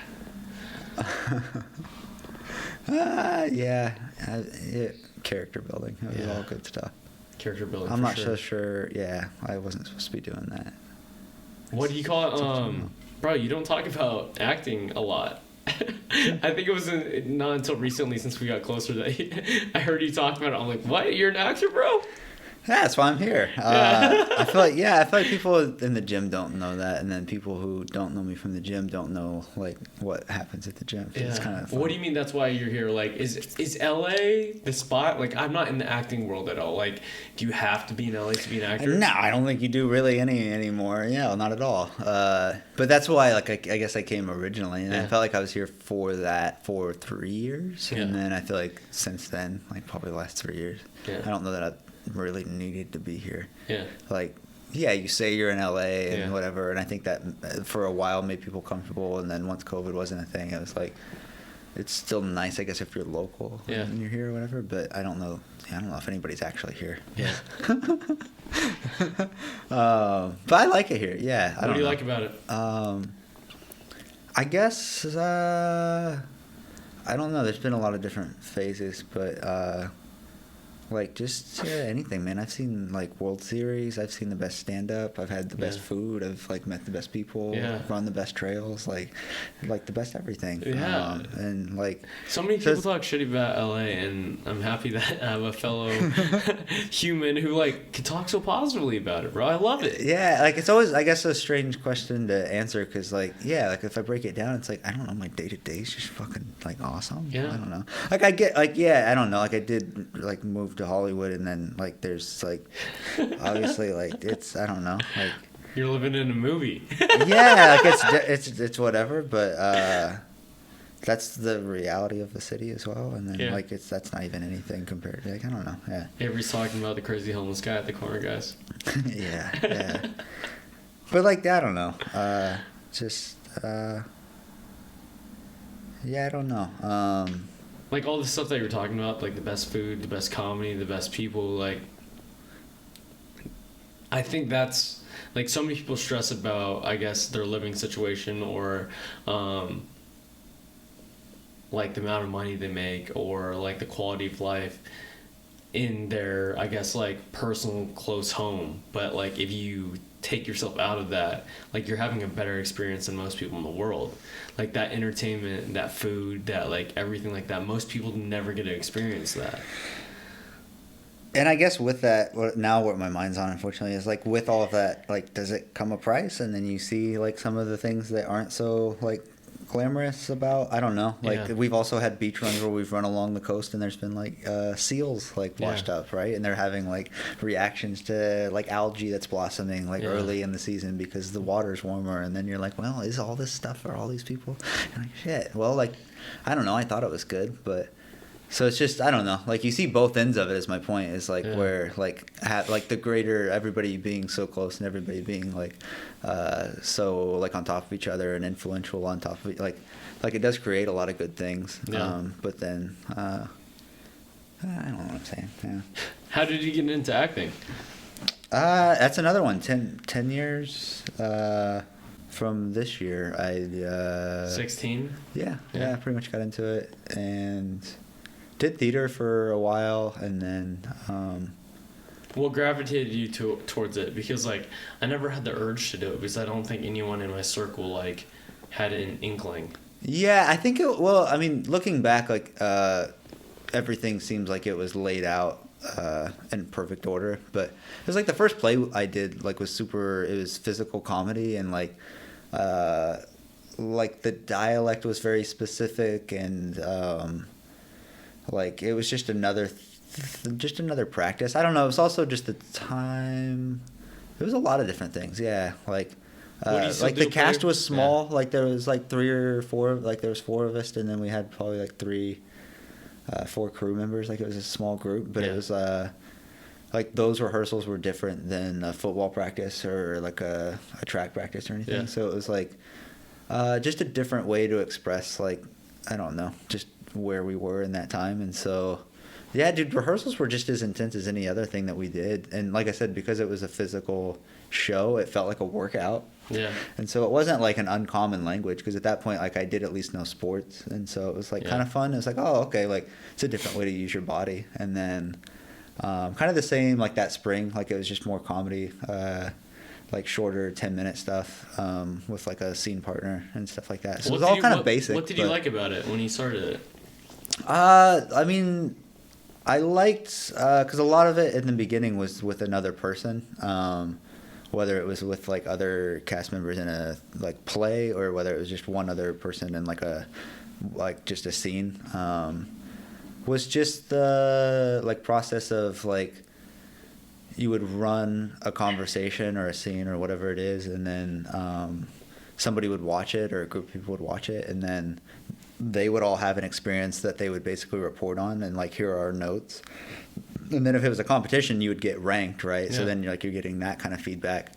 But like that feedback would then like adjust your performance, and then like you would see how people related to what you did in certain places, and maybe how they didn't relate in other places. So you just like kind of like started developing a sense of like how to kind of pull people in like emotionally, and then it's like, okay, like comedy's great in this way, and then like after a while it's like I really just wanted to do dramatic stuff, and like those were deeper conversations with people, because like people relate to that like just on a deeper not that comedy's like they're just different things, but so I think once I started seeing how like it brought I guess people together to sort of converse about just the meaning of a play or meaning of like just the subject matter or whatever. I don't know, it's just fun to be a part of that. Yeah. What's the value of acting, or I guess like movies or plays, to community or to the world, in your opinion? Well, it depends on the community, right? Like, I don't know. Like that's the thing, I guess, just why it's important, like what films people watch or what TV shows people watch. Like every community wants their like story to be told or their story to be heard, and there's a lot of different communities out there, and like just as I guess the world's become more interconnected, like we're still kind of balancing that sheet out as far as like, hey, like I don't know, we have a lot to learn from these people and those so like it's just a platform for people to tell their stories, and like I guess acting in it is just one piece of it, because then you break it down on every other level, and it's like and also it's like you're also responsible for portraying that story the way that it's meant to be portrayed. Like that's why like I feel like my favorite teachers or favorite people that I've always worked with like always prioritize like telling the truth, and like just individually as a person, like that's hard to like confront a lot of times. And so like a lot of times you read you get a breakdown for a part that you're going to read or whatever, and then you see that character like through your own ego and through your own like like expectations for whatever like and so you kind of have to I guess learn to get out of your way, and like learn that the truth isn't like always a positive thing. It's hard to look at, and it's hard to so that's why like the best, I don't know, I feel like artists like sort of, or at least the ones that do the work that like the masses relate to, I don't know, do the most honest work. Just 'cause it's really hard sometimes, I don't know. I mean, they're trying to just portray the truth. Yeah. But like sometimes like it's not obvious, right? Like, you gotta uncover it, discover it. Yeah, I mean, you've never acted. You've never. Yeah. No, I don't know. It was fun. I think growing up, I'm a very optimistic person. I think I told you or Hunter this today. I definitely Hunter today. I was like, I'm a very optimistic person, but very pessimistic about optimistic people. Yeah. Does that make sense? Yeah. It's like, I love rooting for people. I love like trying to figure things out. I'm a persistent person, positive person. You could do this, you could do that. But when someone else says it, and like, I just sometimes, a lot of the time, I don't believe them. It's like very like woo woo. It's very like hippy dippy. I'm just like, I don't know if that's a real type of deal. And I'm just like very pessimistic towards other positive people. But I'm like, there's could be other people like me out there. Oh, absolutely. Yeah. Because I think it's like certain words. Like I love business, right? But I hate when people say entrepreneur, right? I love wisdom, but I hate when people say they're a philosopher, right? But if you truly believe things by the definition of their words, like entrepreneur means business person, right? Like you like businesses. Philosophy means, or like philo means lover of wisdom, right? So I am a lover of wisdom, or this and that. And like if you treat those words as what they are actually defined as versus the media in which like they portray in certain aspects of certain lights, then you could enjoy life more and accept it more and like accept those positive people. Yeah. You know? Same. So it's the same. Oh man, I'm gonna see if I can make that work. But basically, it would be the same thing. I'm gonna make it relate to acting, where if you could try to portray the thing that you think it is, and it's sort of like an abstract like approach to it, or you could just actually do the thing, and then you get the reward of the truth, and then What do you mean? Give me an example. Yeah, so I need you to repeat what you were saying. It's a problem. So you were talking about how the acting part, just thinking about it versus doing the action of it and getting the result out of it. Yeah. Now, I see I need to go back one more page. Okay, one more page. I was talking about how I'm a good optimistic person. Yeah. But I'm pessimistic about like a lot of people who are optimistic, or like how the media portrays certain aspects. Yeah. You're pessimistic about it because you see the people who are like kind of faking it, and so like they're going through the right motions and like they're like everything looks right, but something feels off. Yeah. But then there are the people that like then you pick up and you're like, oh no, they're genuinely optimistic and maybe more than like I don't know. Are you talking about acting in the sense of like? So I was saying with acting, like it's the same way. Just like people can put on the right, like they might process all the material the right way and like know the right way to say it or the right way to like walk through or gesture or stage it, all the stuff, but not actually like the consumer, the person watching it isn't feeling the emotion that they're portraying. Yeah, because maybe they themselves like haven't like. Again, there's always a root, truth of it, and without that, then the performance itself is kind of like absent. And so you would watch that, and you would be like, I don't know. Yeah, you would have the same feeling when you see like a person being optimistic who's not actually optimistic. So I guess my point, circling back around, is I never got into acting really, is because I had these negative connotations of like actors. Yeah. Just like, and I could understand the reason why you don't. You even told me, you're like, I don't like a lot of actors, bro. But the thing is ironic because you are an actor. You're the optimist. Yeah, I don't not like. Yeah, and I root for everyone that like tries like wants to get into it. But like I guess at this point, like I did theater. I was in speech and debate. Like I've done, film. I've been here for a while. Like I've done scene studies. I've done on like enough classes like across different. Like you kind of see that like people get into it for any and all reasons and like any. There's a wide spectrum of actors. Yeah, like I've met so many different types now. Like there's been a lot on the podcast, from commercial actors to like dramatic actors to I went to go see a buddy's play of mine who he did like a year ago. Yeah. I was like, this is a brilliant piece of art. It's the first play I've seen in a long time. Yeah. It sold out. And I was like, dang, plays are still a thing? And then this guy's just like portraying this like really dope role. And I was like, wow, like that's dope. It's affirmation that there are cool actors out there. And you too, bro. And I'm just like, oh, they're not like the stereotype of XYZ. Just like... Yeah, they're all different walks of life. Yeah. It's I mean, it makes sense too, because like you look at a good movie, and they're portraying a role that's hard to play. Yeah. And they make you believe that they are that person or they are that character. Yeah. And you enjoy the movie, but then I don't know necessarily respect the craft. I guess like growing up, like maybe it was like parents or family members, anything entertainment or art wise, it was never promoted. It was always like science, lawyer, doctor, this and that, blah, blah, blah. Yeah. And maybe that's just like my consciousness going there or like my upbringing, be like, oh no, anything creative bad. Really? Oh damn. Yeah, for sure, bro. Yeah.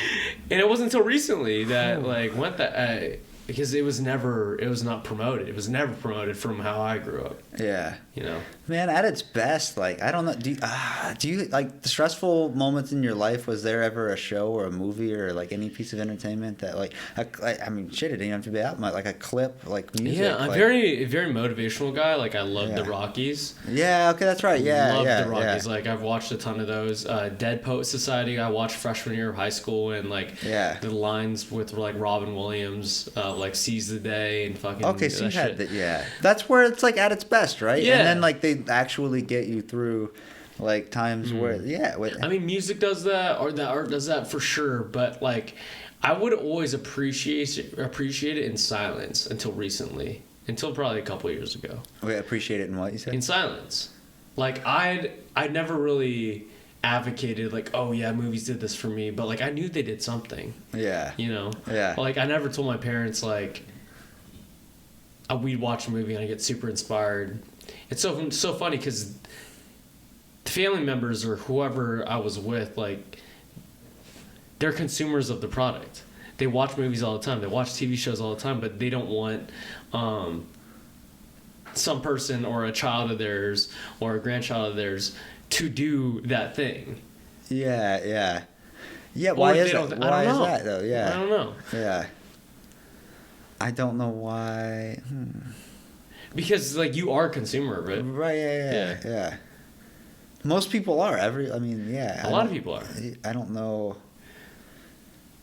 Yeah. Maybe we don't it's know. Also maybe foreign. we're not giving it the credit for. Well, it's foreign too. Like when I used to. It's more real now. So, for example, me and my parents and my sister, we'd watch American Idol every week. Yeah. You know? And we'd see all these great singers and we'd vote. And, you know, we were excited every single weekend. That's just a different world, right? Yeah. They auditioned in this big city. They became a superstar.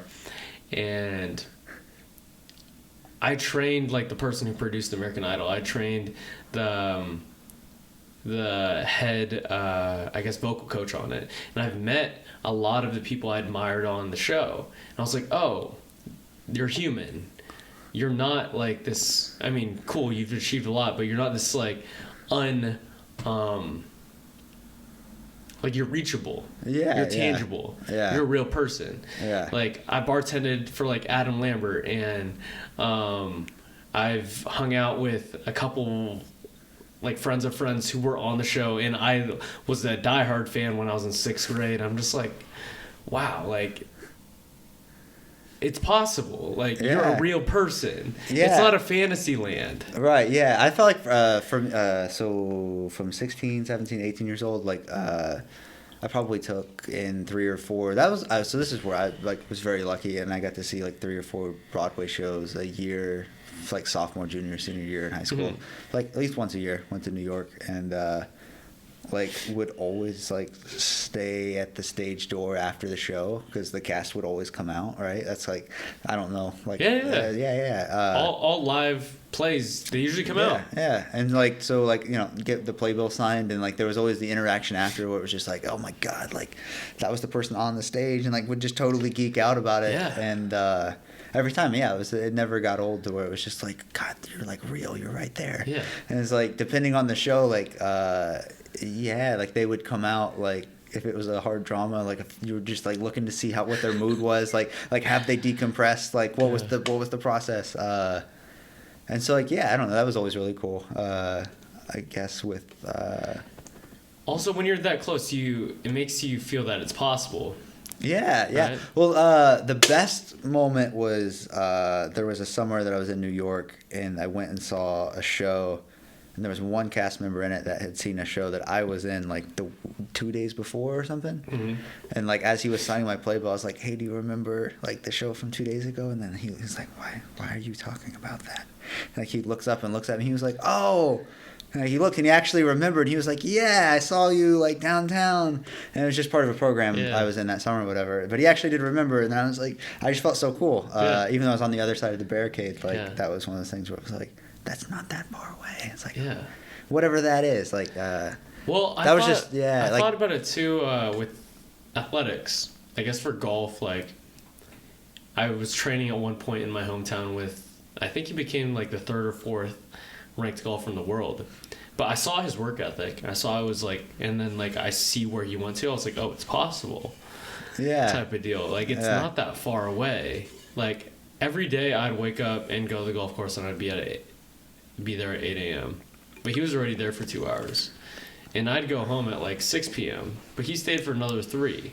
Yeah. And I was like, oh, 5 hours every single day for a week is 35 hours. Yeah. Right? And so that's 120 hours more a month and whatever more a year.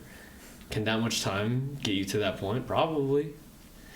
Absolutely. Yeah. You know? And I was just like, oh, like maybe it's not, obviously there's some sort of luck to it, but like it's possible. Like for example, I never thought I could do a powerlifting meet or a marathon. Yeah. And it's like, oh, no, just do the thing that you need to do for long enough and you should be able to do it. And but if you run every day, you'll be able to like run a few miles pretty quickly. Yeah. Then also, do you want to run a few miles a day? That's true. I don't know. Yeah. I feel like how bad you want, or if like that's how the goal, like clear the goal is. Yeah. But then why? You know what I mean? Very easy. Yeah. Let me be the laziest client. Why? Why don't I run, mate? Like, motivate me, please. That's fair. I don't know. Why do you do the things that you do? Like, what's the purpose for you? Like, why acting? Why running? You decide to do it. So many other people have decided to do different things. I mean, well, I don't know. As I get older, like I feel like you question, everything. Yeah, everything, everywhere, all the time. But all at once. But I guess at this point, the things that I do like are the things that have taught me like about who I am, and I could change those at any different point. And you know what I mean. You start over at ground zero, and then like, yeah, you just take on a different journey. But and sometimes I don't know. Yeah, with run, like I don't know, like running, I could stop tomorrow, and I would feel like at this point, like it's taught me everything up to this point, and then I would replace it with something else. I guess I don't understand a lot of people who don't find anything else. There's a lot of other options. I don't know. There's a lot of options. It's not always clear. Like, and then. Yeah, like it's never a clear path. To like break down like everything and like because I always feel like within my life it's relatively easy to restructure or reframe things, and like it still feels really hard to like drop something and start something completely new, and like so I don't know. Yeah, it sucks to suck at things. Start at the bottom. Yeah. Like the one reason why I'm running a lot is because I know I suck at it compared to like all you guys at least. I was like, these motherfuckers, man, are just still going. Yeah. No. But it's super humbling, and for some reason, like I just like being good at things, and I'm just like, whoa, like. And then I mean, good or bad, like, I don't know, because we'll be doing trail races, and like, there's always somebody ahead of you that you're like, oh. And they're older usually. And at this point, like, it doesn't hurt your feelings as bad as maybe it once did, right? And they're always older or something. Yeah. Did you ever identify with one thing? Like, did you ever identify as, like, just a runner? Like, the way you ran was a representation of your self-worth and who you were? Or an actor, like, based on how good you did at acting, was, like, how you felt about, like, who you were? Are you asking for a moment where that, or what? I'll give you an example. So like for a long time, all I did was focus on golf for probably like 3 to 5 years of my life. That's all I wanted to be good at. And I identified as a good or bad person, or my value as on the scale of how good I was at golf. Yeah. And it's really yeah. sad to look back at it now, but like I talking about crying, like I definitely teared up at those times. I'm just like, damn, I'm sucking. Like everyone hates me, like just because of like my performance on a golf course. Yeah. You know? Ooh, God. No. No? Like running, that didn't do that for you? Or like acting or anything There like was that? a lot. I mean, yeah, with running, Because there's some people who are so passionate about it and they cry over those things, but like it's that passion that makes them great at it. Like Michael Jordan, like I don't know if you watched his like last day in soccer. Yeah. Like, was so passionate about the game and like super angry, super like would break down in tears and stuff. Yeah. And I felt that way about running a lot. Yeah. Yeah. And it sucked that acting was competitive in that way, but I guess. Is. Yeah, it is. Very, yeah. Yeah. And so yeah, if like you don't do an audition well, or if you didn't nail a performance, or whatever, I don't know if I would. Yeah, not so much with theater. Speech and debate was different because you did get a rank every round. Like you did get a 1 through 6, and so it was either in like acting events. Okay. Yeah, so it'd be like 1 a through monologue 6. or like. Why is it 6 on a scale or of 8. 6? Sometimes there'd be 8 people per round. So it'd be like an hour and a half, and like each person get 10 minutes, and yeah, like that was when it was more obvious. But like you would, it was also a tighter performance too, because it was only 10 minutes. But yeah, with running, I felt it kind of towards the end, I guess, of like when it was last competitive. Like with track, like there were a few races towards the end. Like for the most part, I was always happy like per race, but like I don't know. Yeah, like I definitely remember like some super emotional. Yeah, like throwing a baton or something after like. Yeah, there's a mile relay. Yeah, like for sure. I think that's what I'm missing out of like daily life right now. I kind of miss that too. That's the problem, is where I like start to go like, why? Like I can't. I don't get that frustrated. Or I don't like get that like worked up over 50, right? And so it's like, oh, like okay, but what reason to go back to a shorter distance right now? But I would love to run like half a mile, would be quick. Great. Yeah. On a track. Yeah. I'd love to test out my like full out 1 mile. Yeah, like yeah. If there's a track, like let's do it. It's just, that feeling of running when you're absolutely gassed. I just obviously feel good after, but it's like, a shitty feeling. All of that, all of those lessons of patience, and just apply it to sprints. That doesn't make sense, but I think they would go differently this time. That's the thing. Like it's been a long time, but. Running's not like a number one priority. I feel like I do feel like I'm more emotional about acting, and then that's what's like I guess sometimes funny about running is like it's kind of like page 3 sometimes in my head. What's your acting process then?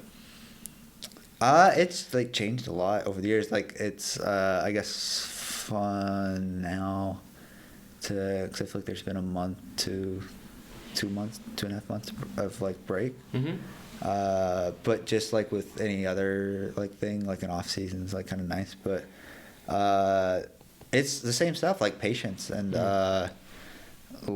yeah, like I guess breaking down the process is like a different thing, but it's the same as like if you want to like do you like memorize the lines first? So if you want to parallel it to like a trail, and like it's the same idea. Like you don't want to sprint through. Like if you get 5 pages, like you don't want to sprint through those 5 pages, right? Even if you are rushed for time, like there's a lot to process. The same way, like you could fly through a trail. Like there's a lot you're gonna miss unless you like have the mind space to slow down and absorb everything that comes in. So I feel like it took a long time to understand that like going through the material slowly, like you can never go like slow enough. Like you really are always filling in like a corner of whatever world you're creating in your head, and I don't know, I guess just tying yourself to it in as many ways as possible. It's hard to I guess explain it in one way, but like the memorization just like happens on its own a lot of times. You know what I mean? Like that was a big thing because like I have a hard time memorizing songs, bro. Yeah, right. Yeah, like most of the time, if you're like, I've always found like if you're Like, shouts out to Allie. Like, when she be spitting out songs every Instagram story, I'm like, how does she know all those words in there, bro? Like, it's so impressive. Yeah. Or Yeah. I mean, just like actors memorizing a whole entire script unbroken, like Yeah. a big speech, and I'm just like, They're like yeah, like I used to get it, and then you'd go through da da da da da da, and then there's other times where it's you start from the very end of the page, and then you go backwards, and then you go forward, and like whatever like tricks. But then eventually, like there was one person who was basically just like slow down, like stop trying to get 100 reps or whatever, just make sure like each rep is good, and like even if there was like a full page monologue or whatever, it's like all right, like you're gonna read that once, and I want you to be able to do that back to me. And it's like, oh, I get to, and she's like, so you better go slow. And so it's just like, oh, okay. And then you're like, oh, like I better, like every word, every sentence, every like bit of information you get, like make sure you use that to paint part of the picture. what was the first gig that you booked out here? I did all the student, so like New York Film Academy, USC, yeah. So like you hit that at first, right? Okay. And then I feel like after that, like I got an agent, and then after that you start to read for things that you recognize, and you're like, okay, cool. And then the first thing I got was just a Hulu like independent movie. They like made their own content, and it was one scene, but like it was dope. It was in a soundstage and like had the whole experience. And What was that like? I guess it was cool. It was like, I mean, that was a like you showed up and you just saw like just like any other thing we do, like people who also do the thing, and like everybody was like super chill. Like I guess as I've done it longer, like you learn every set, like atmosphere is a little different, but it was very like much like the other actor, or at least the one other person I was working with that day, like from the get-go was just very communicative about like, like let's do everything that's there, and then if we like just want to play around with it, and like there wasn't like any like tension, or it was very relaxed, and so it was like cool to see, I guess, like how chill like it could be, even though it started to feel like, oh, like I'm on a set, like I don't know, it's like Hulu, like you start to put all those things in your head. It was like, oh, this is the same thing I've been doing, like, I don't know, forever. In terms of just other hobbies or other... Yeah, like, I don't know, you show up, like, I was like, you're ready, you're prepared. Did you have that feeling of like, oh, this is real, like I could do this thing? Yeah, well, I didn't, like, that day was great, it was fine, and like, I don't really think I thought about it until... Like, did you have that belief in your head from, like, when you were doing theater... at a young age that you're like, I'm gonna do this thing, like this is what I'm gonna do? Yeah, that's like the one unwavering thought that like has always been there, and it's like, oh, okay, like because the way you talk about acting is very similar to running, that in the sense that you're pretty confident about it. Yeah, like and then sometimes that feels like delusion, but like for sure that's another one. Like I said, like I've done it for long enough at this point, like 10 years, and then I know before that, like I like am fairly aware of why I'm an actor, and so then you start looking at your childhood and you're like, oh, okay, like that makes sense. All those qualities were always developed, and it's just admirable because like I don't hear that tone in a lot of people's voice of just like, for sure, like that's it, this is what's happening, like do you have any advice for, I guess, like people out there who don't have that? I mean, most people don't have that tone in their voice. Most people don't have that stack that underneath them to speak that confidently. I don't know, I mean it's not really an answer, but I always feel like I just go to like the setup I feel like I had or have had in life, that I don't know, like those things came to me early, and then I had parents that supported like those like that intuitive, that curiosity. Like I feel like acting like super early on, like before it was even like I was like 5, 6, or 7, and like was just from watching cartoons or Disney. It was just sort of like, my parents were like, what do we, like, what do we do? Like, I don't know where to send this kid. Like, we're in Oklahoma, and so it wasn't until I got older, and then there were actually like opportunities that it was like, oh, like now, so like they never like didn't support that. And then same with running. It was just like you like it, do it. If not, and it's just like so not everybody has that support, I guess, is my like point. And so I guess like find people that support the thing that you want to do, you know, surround yourself with positive people. And you know, like, I feel like that support system is more important necessarily than the thing you're actually doing, because I guess for me, I have a lot of friends who believe I could do things that I can't believe that I can do. And the fact that they believe in me, or if it's a family member, or mostly friends, that say that, makes me kind of believe it. You know? And I'm just like, and then also makes me question, like, why? You know, like, why do they think that way? Like, what am I doing that is making them believe that I can do this thing? And then I go down that rabbit hole, and then hopefully you convince yourself that you're capable of doing the thing. Well, it's the idea, like, whatever it is, where if, like, somebody falls down and everybody in the group is, like, having encouraging thoughts and saying encouraging things, like, it's easier for the person to get up or whatever.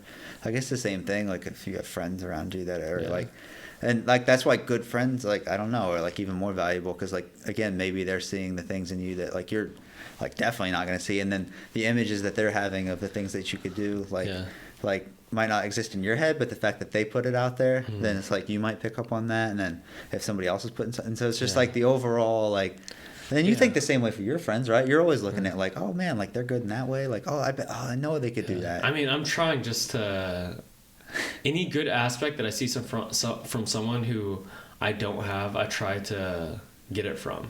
You know? And there's this one quote that I forgot who said it, but you're not who you think you are. You're not who they think you are. You are what you think they think you are. Does that make sense? Yeah. So like you're thinking you're thinking of what you think the other person is thinking of you, type of deal. And I always think like, what does that person represent? Like to you, and if you know what I mean, because then if you're aware of that, then the thoughts that you think that they're having, you could probably like categorize under whatever that thing is that you labeled them as. So it's like, I don't know, like about you, but there's certain friends that are like, you know, a certain way more than another, and then you're like, oh, okay, like those are the ones that like tend to come up if like you're being hard on yourself, and you're like, oh, they would be saying this and this and this, and it's like, well, maybe you just think that they're that way, and like I tend to gravitate towards friends who are on the borderline of admiration and envy. It's like right there. It's like, damn, you're so fucking good at that. Like, I'd love to do that, but like not. Like, I admire that so much about you that I'm so great you're my friend. So people are gonna be hating me for saying that, but I think that's accurate. Like, I don't want to be envious of anybody. Like, I feel like you should always be your friends' wins are your wins. Like when you guys hit that 50 and I saw you guys like Joyce, I was like, I'm part of that. I was like, we did that shit, bro. Absolutely. That's something. I feel like that's something. I feel like it's almost been a must. As we've or when Taylor took second in Olympia, I was like, fuck yeah, dude. Like we did that shit. Like you know. Well, that's I guess what you're talking about earlier, where like you actually see those people live out the dream, like, and then you're like, then more than ever, you're like, those people are real because they're like, they're right there. They're right there. You can touch them. Like I was telling you, my friend, like, Olympics. Shout out Isai Rodriguez. Isai. He's been running for his whole, like forever. And he was somebody that like everybody watched, run. And it was like, he didn't have to say or do anything. It was just like, everybody would just drop what they were doing, but look at that kid run. Because he would just take off in like a 2 mile and a mile, set like every record ever, and then like just did it in the most rural, like most like hoedown way. And like you'd see him on the freeway, the highway, like running like along the road, like, and it was just like, oh damn. And then time went on, and then it was like, okay. I'm impressed by those types of people. I mean, like, I think you're one of them in the sense of you don't like talking about necessarily the things that you do. I'd like to do something more extraordinary before I start talking. But it's like Steph Curry versus Michael Jordan, right? In the sense that like Steph just plays good basketball and his like actions speak for it, you know? And like some people are loud and are good, but also they speak about it. Like there's the Conor McGregors of the world, and then there's the, I don't know who you want to say, like harder and harder to find. Harder for a fighter, but probably the, what's his name, the Khabib, the Khabibs of the world. Yeah, you know, where they just slowly just choke people out. And you're like, I do this for a living. You could either like me or not. And everyone's just like, oh, look at this guy. He's just choking out everybody. Oh, your buddy, he's just like running on the highway. And you're like, whoa. Like, it's like, which one's more respectable? Because both of them are kind of dope. Yeah. But they're so different. Yeah. And they're both really good at their craft. Yeah, I don't know. I enjoy watching, I guess we're talking about, yeah, I guess in terms of my friend, like I just, like it never had any ego at all. Yeah. Like that's the more enjoyable route to watch normally. And then like even the moments that like aren't going as well for them, like I don't know, like they still maintain that. And then at the end of the day, like that always prevails. People also love watching chaos too, bro. Yeah, but that, what does that say about us? You know. Yeah, I don't know. Like I was rooting for Conor McGregor for the longest time because like he always loved talking shit, and I was like, yeah, bro, you got him. Like, and you know, like this sweet Khabib guy's just like, I'm gonna fuck you up, bro. Like, yeah. And this guy's like just praying twice a day. No, I don't want my opponent praying before I go into any ring, dude. He's got God on his side. Yeah. Oh God. Yeah. You know? Oh, thank you. I don't know which one's more valuable. It's like with anything, it's like what you choose to believe true. Yeah. Mind over matter. You know? What do you think the most important characteristic to be good at your craft is? If that's running, or if that's acting, if that is being a personal trainer, like what are the main characteristics to like be good at a craft? Normally I feel like all of them start with is openness a characteristic? That's something people embody. They have what would you define openness as? Like I guess if a client's coming in, like you're open to whatever they're coming in with or as, right? Or if it's running, you're open to whatever, you know, and like when you start, like you're open to whatever condition you're gonna accept your like condition. You're gonna accept yourself, like things as they come. Like openness is like, I guess not having a deniability, like not immediately denying things to make them comfortable. So like if you're reading an audition or whatever, like you stay open to the point of view that you're trying to like absorb from or whatever it is. So you just don't close, like you just, I don't know, like avoid getting rigid, avoid being submitted. Like be open to the possibilities. Be malleable, right? Like especially, malleable is a good word. Yeah. Just being fit into that. Be Play-Doh. Dang, I don't remember the last time I touched Play-Doh. The last time I got all worried because I thought like a lot of kids must eat Play-Doh, and then I was like, oh, like I wonder how people. And then I was like, oh, I'm sure they troubleshooted that, and it's non-toxic. Yeah, you can eat Play-Doh; it'll be fine. You looked it up. Yeah. You eat all you want. Yeah, like you can't. Never mind. Do you think? I always think about smoking weed, like while doing physical activities, and I do it a lot now. Yeah. Are you worried? No, because I feel like I have good experiences when I work out doing that, and I recover well, and I don't think it's negative. But just growing up for the longest time, like it was just portrayed as super negative. Like when someone said pothead, right? Like I thought about like my buddy who is just shoving his face in like ice cream and Dorito chips and like playing video games all day who was depressed and smoking weed all day. That's what I thought a pothead was. And like now hanging out with you motherfuckers, bro, like a pothead to me means you're gonna smoke a J and run a lot of fucking miles and feel good about it. Like that's what I associate it as. You know, like for the longest time it wasn't that. Yeah. You know? Jiu-jitsu is that as well. I think universally known in the sport. But yeah, like with that with long runs, I felt like it was really just then that I would do it. And it felt like it would like roll 8 to 10 rounds and you'd just be high and like going through. And like it's just a little, I don't know.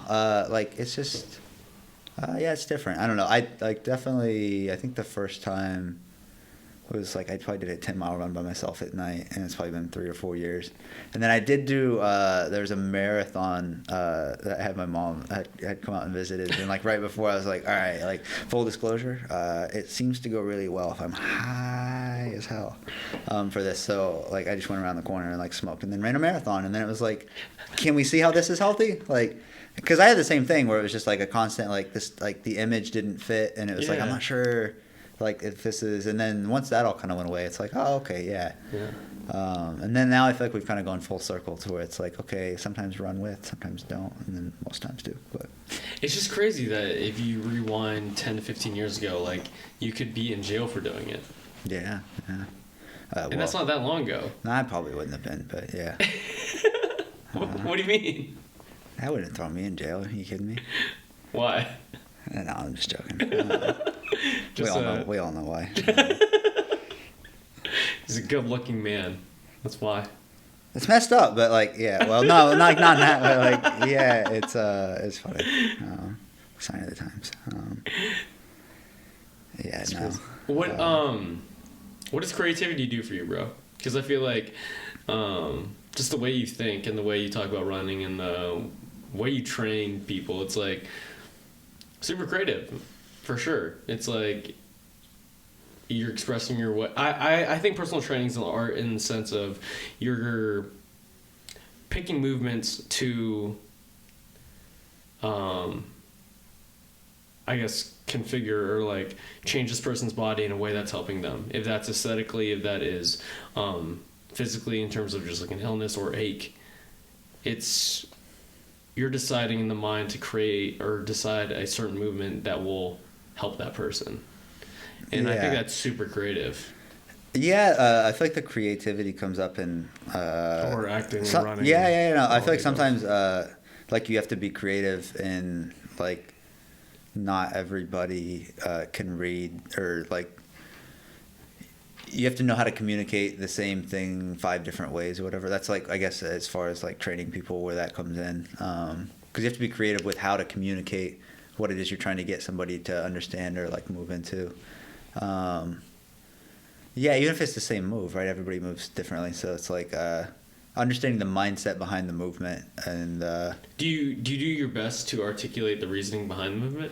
Yeah, and that's why I feel like a lot of times I move with like people, because then I like am also talk with it. Yeah, like picking up like their understanding. That and makes sense. Yeah, and then just like I guess over time you build like the person like built the trust like with you, and then like you can just like I trust like where we're going, and it's like you can just calmly be like, all right, now lift this part, and then like we just kind of go on a slower ride. So I think I might need to have to do that more. He's like kind of, I mean, in a weird way, you sort of like help hijack like whatever their thought process might be, and it's like you sort of just put patience in there and put like all that stuff. But I'm not patient when it comes to people like asking why sometimes. But not everybody works that well with it, so it's like then you have to be creative and find out how to work with those people. I think I just have the confidence in the sense of I've done that movement so many times that I know what it does for me, that I'm pretty confident that it will do the same thing for you, so get into that position. Yeah. And I was like, you don't need to understand, but you'll understand because of the feeling that you have from the movement. And most of the time it's right, but when it's incorrect, when they don't feel the feeling that you're trying to get them to feel or get that muscle to work, then you're fucked. Yeah, like you don't feel... Okay. And then that's the only time that I'm just like, okay, how do I articulate this in a way that makes sense and that X, Y, and Z? Well, but then, I don't know, again, back to creativity, like it's always, no matter what it is, like creativity is just giving yourself the permission to see it any other way than exactly how you were seeing it before. Okay. You know? What does that do for you? What does... It's like the glass shattering, like, you know, if somebody tells you something about, just, it, like, frees you up to not be, like, tunnel visioned. I don't know how to put it. Yeah, sometimes, sometimes, like, the overcorrection is, like, you go super, again, abstract, and, like, your thoughts aren't, like, I don't know, tethered to anything. Or it might just be like a 2 degree like shift over. Mm-hmm. You know what I mean? It doesn't have to be dramatic, but I guess like yeah, I don't know. Like just simple always is better. Like the being open to, I guess, how it's gonna be a bad example, but how a tea drinker is different than a coffee drinker. Like be creative on just like the number of different ways like that you could characterize or articulate a person, like just that 2 degree difference, whatever, right? Yeah, it's like they're both caffeinated drinks, but you could just you know, you could see the picture of each of them and you know what they're like, type of deal. Is that what you're talking about? Yeah, or they like you could create like polar opposite people just from that or whatever. Yeah. And it's like they might live in the same apartment, might be friends with the same people, work the same job, but like something about that one different personality thing, like might for some reason lead to a different, like, okay, so they're not going to like coffee shops, they're going to where you might get tea leaves or something, and then it's like, oh, they might know these people, which is a little different than those people. And so, yeah. That's an interesting concept too. Just like the places where you decide to spend your physical time usually affect a lot about your life. Yeah. You know, like me hanging out at Nomad versus me hanging out at Equinox every day. Be careful what you No, I'm saying is definitely different. Like we talk about different subjects versus someone who I talk about Equinox probably. Mm-hmm. You know, like the amount of times I talk about barefoot running and just grounding and this and that at Nomad versus what type of running shoes are you wearing today, or no, don't get it twisted. We're the same people. We're the same. We're just talking about different annoying things. It's just different. Oh, you think so? Yeah. Could be. No, it's different. It's better. I need to go talk to some Equinox trainers. But the thing is, like, you could also be in that Equinox situation as an actor, and I don't know, there's a lot of directors there, and this and that, and now you're in that crowd, and now you're hanging around with a lot more of those people. I already struggle with, like, wanting people's approval. You know what I mean? Like, I don't like. That's the thing about like. I don't know if it's wanting people's approval. I think it's just being in an environment to where you could possibly get a opportunity. Yeah. I feel like it. I mean, also, you could also get an opportunity anywhere. It's LA. Yeah. Like, you don't know where these types of people are. It's just like you're trying to figure out the probability of it, right? Yeah. Because like. The best probability for me to become a better runner is to be around runners. Yeah. The best probability of me to be a better, like, anything physically is around those types of people. Yeah. Positive, if you want a characteristic trait, you're like, if I want to be more positive, I should be around people who are usually smiling. Yeah. And, like, you know? Yeah. And I was like, you could find it. And I feel like the probability of the things that you want is based on the decisions of where you actually decide to put your physical being. Yeah. Oh, man. Yeah. Well, I always feel like I should be around other actors, but I feel like I found that really, like, at the end of the day, like, I just want to be around people who are questioning their mindsets. Like, that's why there are a lot of parallels. Like, and I feel like if the mindset that we talk about is running, like, then so be it. But, you know, it's, I don't know. I feel like all the same stuff at the end of the day, but you'd probably be a good actor. You write enough, it'd be fine. I'll take an acting class with you, bro. That's the thing. Yeah, like, I don't know. Like, some of those environments are different. Like, I just found I worked better kind of one-on-one. Yeah. Like, with, just depending on the teacher. That was always the thing, too. What do you like about it? Because, like, I back to my pessimistic view in, like, just sometimes, is why would you spend a lot of the day or a certain part of your life pretending to be someone who you're actually not? I feel like a lot of people do that anyway. That's interesting. I really do. You might as well just do it recreationally. For that reason, I don't know.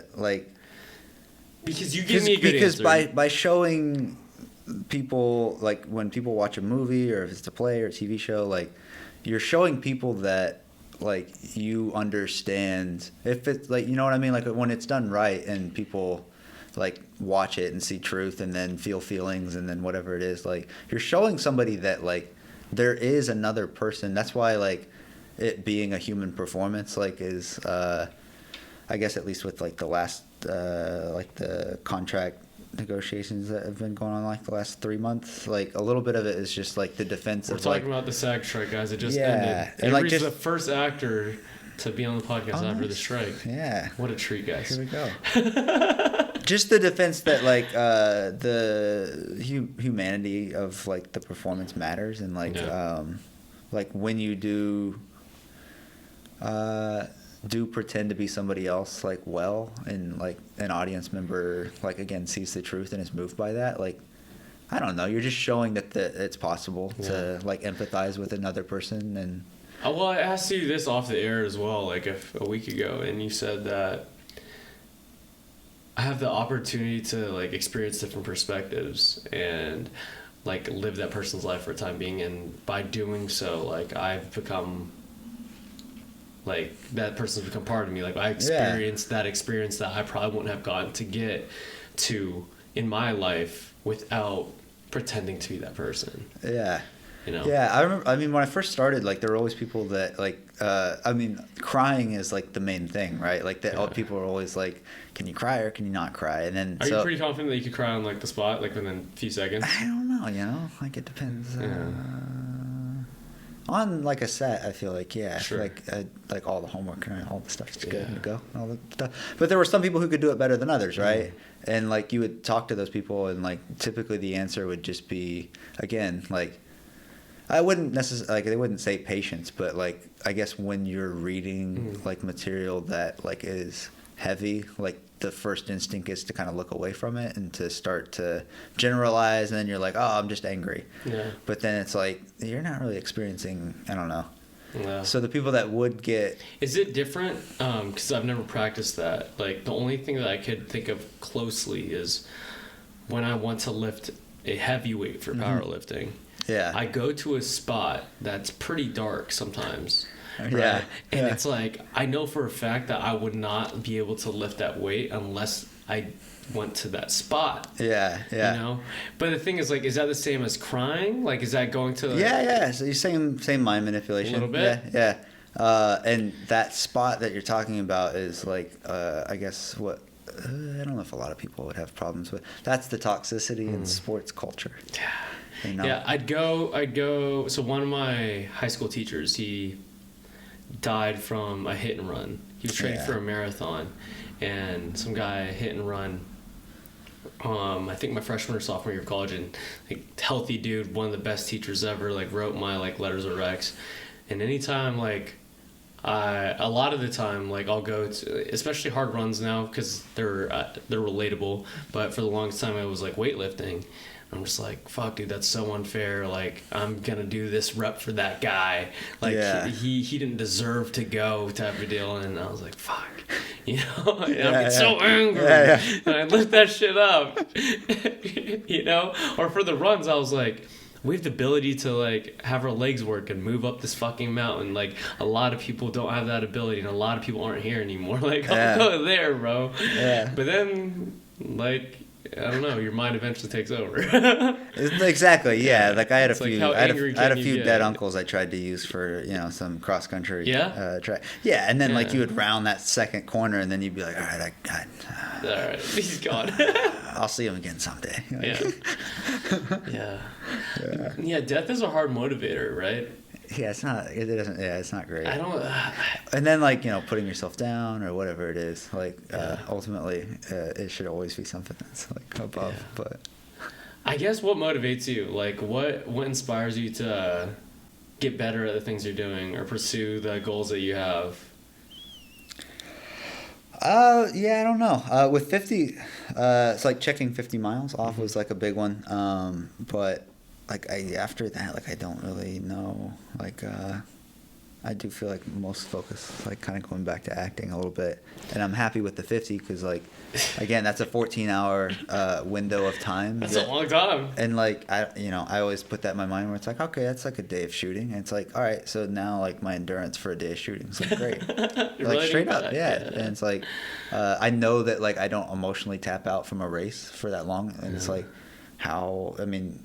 I guess. Can you stay present for a whole shoot? Yeah, that's what I'm saying. And no matter how uncomfortable it gets, and so it's like, okay, that really did help a lot. Yeah. Especially what's like, what's your longest day of shooting right now that you've had? Not that like probably not any longer than 12 or anything like that. Yeah. Okay, that's pretty long. Yeah. So it gets a lot like but it feels like an ultra run where it's like a slow day with a lot of rise and falls. But no, I don't know. The 100's like, semi-motivating, but not like motivating enough yet. Because Hunter's concept of what he posted the other day in terms of that post-race depression, I really thought about that because once you achieve certain things, like for example, I really wanted to get into UCLA, right? And then I got into UCLA. Yeah. And then I would have loved to have gotten into UCLA. It was dope. It was cool. And it was cool, but then like I sucked and hated like the school part of it. But like if you look back at it, all you ever wanted to do for the longest time was to get to where you were. Yeah. Right. Yeah. And then I really wanted to do X. Like I really wanted to become a personal trainer, and then I got there. I was like, okay. Now, like you're always chasing something, dude. And like there's this one quote by Naval Ravikant, I think, that says, desire is the contract you make yourself to be unhappy until you get what you want. Yeah. And so, like, you're always desiring these things and you're in seasons of being unhappy. Yeah. And then it's just a constant cycle throughout life. And I'm just like, how can you just, like, prevent yourself from desiring something for just a short amount of time? Because for me, like that blimp of happiness of just like, oh, I achieved that thing and now I'm just like unhappy again until I get the next thing. It's very small. Yeah. I felt that's just been constant all through life, I feel like. Because I feel like every year there was a wave of that, like 3 different times. Like we were not to get wrapped up in sports. We were 44-3 in football in high school. Okay. And so you three different times though we lost, right? And you can guess 44-3 is a fucking great record. Great record, but like 3 different times in the playoffs, like there was a point where it was just like fuck, like we were that close. Mm-hmm. And that happened and every time it was like I guess everybody was visualizing like a specific end that was better than what we ended up doing, and then it was like just left with the aftermath of like, well, goddamn. And then at the end of the day, it was always like everybody just enjoyed, like, we were disappointed because like we'd enjoyed it so much, and like I don't know everything that you'd put into it up until that point, all that stuff, or whatever. But I don't know. I guess like over time, you stop being disappointed, and like I remember, like last basketball game, last football, like all that stuff lasted very, like it was just like, okay, well, like now, I guess that's your question, like what motivates to like quickly move on from like, damn, like that, whatever that sting is, to I guess just being comfortable with not knowing what's next. I don't know. Yeah, the unknown's like a place where a lot of people trip out about, though. Yeah. I don't think it was until I took shrooms for the first time that made me like be okay with the unknown. Yeah. It's because like no one really knows. No, like not at all. And like that's the frightening thing of like and so many people love certainty. Yeah, like, but like we don't have any of it. There is no certainty. There really isn't. When people tell me, they're for sure going to heaven. I'm like, maybe. Or you're for sure going to, like, be a chef or whatever. I'm like, maybe. Like, I'm for sure gonna, like, marry this person. Maybe. Like, I don't know. Like, and me saying, like, maybe isn't being me a dick. It's just, like, it could sound like it. Yeah. But it's just, like, there's so many uncertainties in the world. This is that pessimist. Yeah, you're pessimist about the optimist. There it is. Yeah. You know? Yeah. It's So, okay. you know. Here we go. Yeah. But it's the questioning thing. I think you have to question things. I don't think it's healthy to just believe that, like, what you believe is right all the time, you know? Because everyone grew up with, like, when I talk to you about your hometown or Hunter's hometown or other friends' hometowns, and, like, I was like, oh, you didn't grow up that way? Like, you didn't have this experience? It's like, oh, like, that experience shaped so much of who I am, you know? And I was like, you don't have that, and I don't have what you have. And so, like, those beliefs a lot are on that. Yeah. You lost me there. Sorry. I guess my point's just, like, for example, if I grow up with a mom who truly believes that a certain diet's a good way. So my mom was like, oh, you have to eat your greens, you have to hit this, you have to hit that. But then looking at now, like, my education on health and fitness, I'm like, oh, you don't necessarily need, like, bread to survive, right? Like, this and that. But for the longest time, I was like, I ate, I think, bread, butter, and sugar in the morning. Like, that was like... Oh, yeah. That was like... my mom made a homemade donut, basically. Yeah. And I was like, oh, like, I need this every morning. Like, this is, like, what I need to have for breakfast, you know? And that's what you just thought was right. Yeah. You know? And back to, like, diet and blood... Like, so, for example, is it you have bad blood pressure that runs in the family, or is it because every morning you have, like, a sugar bread?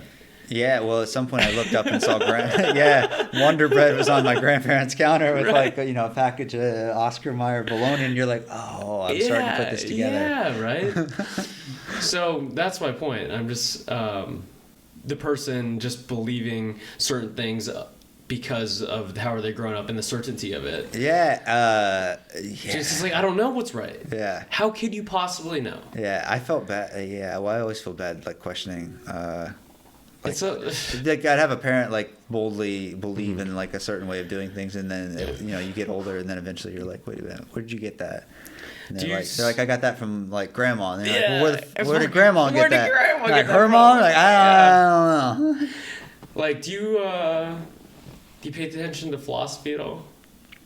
Yes and no. Yes and no. Like, probably not. So I listened to this podcast with Faraz Sahabi a while back. Do you know who that is? Okay, no. He's the trainer of, like, George St. Pierre. He's a big UFC trainer. Okay. And he talked a lot about philosophy in sports and everything like that, but he used the example of, like, science.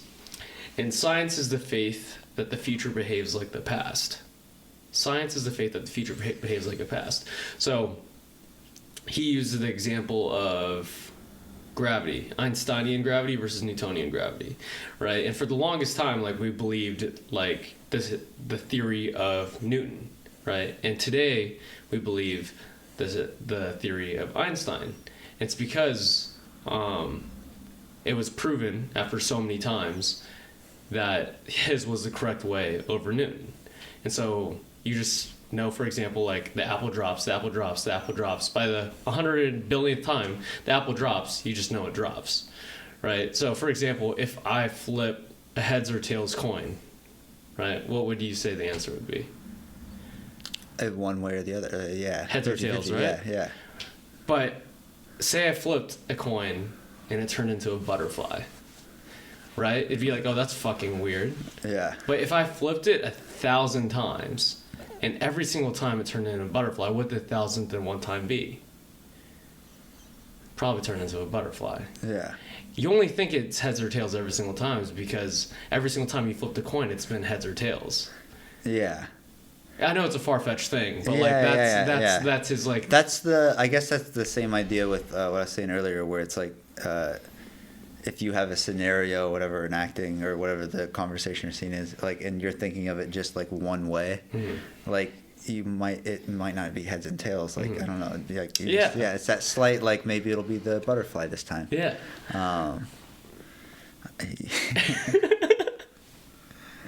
Yeah. You know?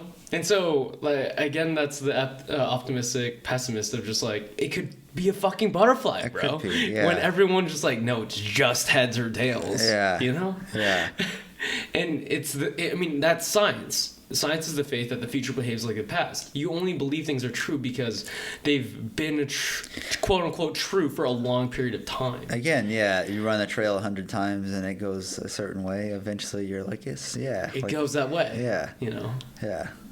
But there's a small percentage chance that you could be proven wrong one day, and then that one proven fact or whatever gets proven again and again and again and again, and that is the new theory. Yeah. That is the new trail. Yeah. That is the butterfly on the coin flip. Oh man, you gotta find new trails. Yeah. What are you most excited for in your life right now, bro? I'm telling you, everything's going acting. Acting, yeah. Yeah, like I felt that a few times out here. Like it's just, like running has shown up when there's been COVID or there's been strikes or there's been something like that. And like it's always been there peripherally. But get a movie shot early next year. Like I think next year will be good. I'm always trying to figure out a way to do something back home too. Like a movie back home? Yeah. How would that work? Probably shoot it in my hometown. Like your own project? Yeah. And a friend of mine's already written, like, we wrote it like 6 years ago, maybe. So how does that work out? Like, if you decide to make a movie, like, there are a lot of actors out here who like have like red cameras, like really good cameras that just like go out and like get a team together and shoot it. Yeah. I feel like there's a few people I have in mind who I would like. I like how they shoot things, like not necessarily like what they have to shoot with, but like I guess at this point, what I have now that I didn't maybe 5 or 6 years ago is like, again, a few people to choose from as far as like, I know who I'd want to direct and write. And then I also have like developed ideas and like gone along with it. So, like you could, I don't know, always like just put a wide net out and try to see if anybody, who freelance directs or freelance writes or whatever, you could always do that. But I feel like at this point I know enough people to plug in. Yeah. To fit the roles of each thing. Yeah, and like I don't know, it's kind of like a domino effect. So hopefully we do the first one right, and then second, and then so on. But that'll be the first. What are you? Can you say like what's the premise of it in your hometown? That one's that's too far fetched. Yeah, that's the one I'd be more excited about is the one that I'm gonna need you for, and then that's when you'll teach me poker, and I'll learn how to like take whiskey. No, that like another. We gotta set up the weekly game, bro. We'll get there. It's games teach you a lot. I feel like it's very similar to like, I think you do really well because I believe you're a more patient person than I am, and poker is a lot of patience because like. If you could relate it back to life, it's like imagine getting dealt a shitty hand over and over and over and over again, and you just having the ability, the willpower to be like, I'm not gonna play this. I'm not gonna play this. This isn't good. This isn't good. This isn't good. And then you get the fucking best trail, bro. That is like no rocks.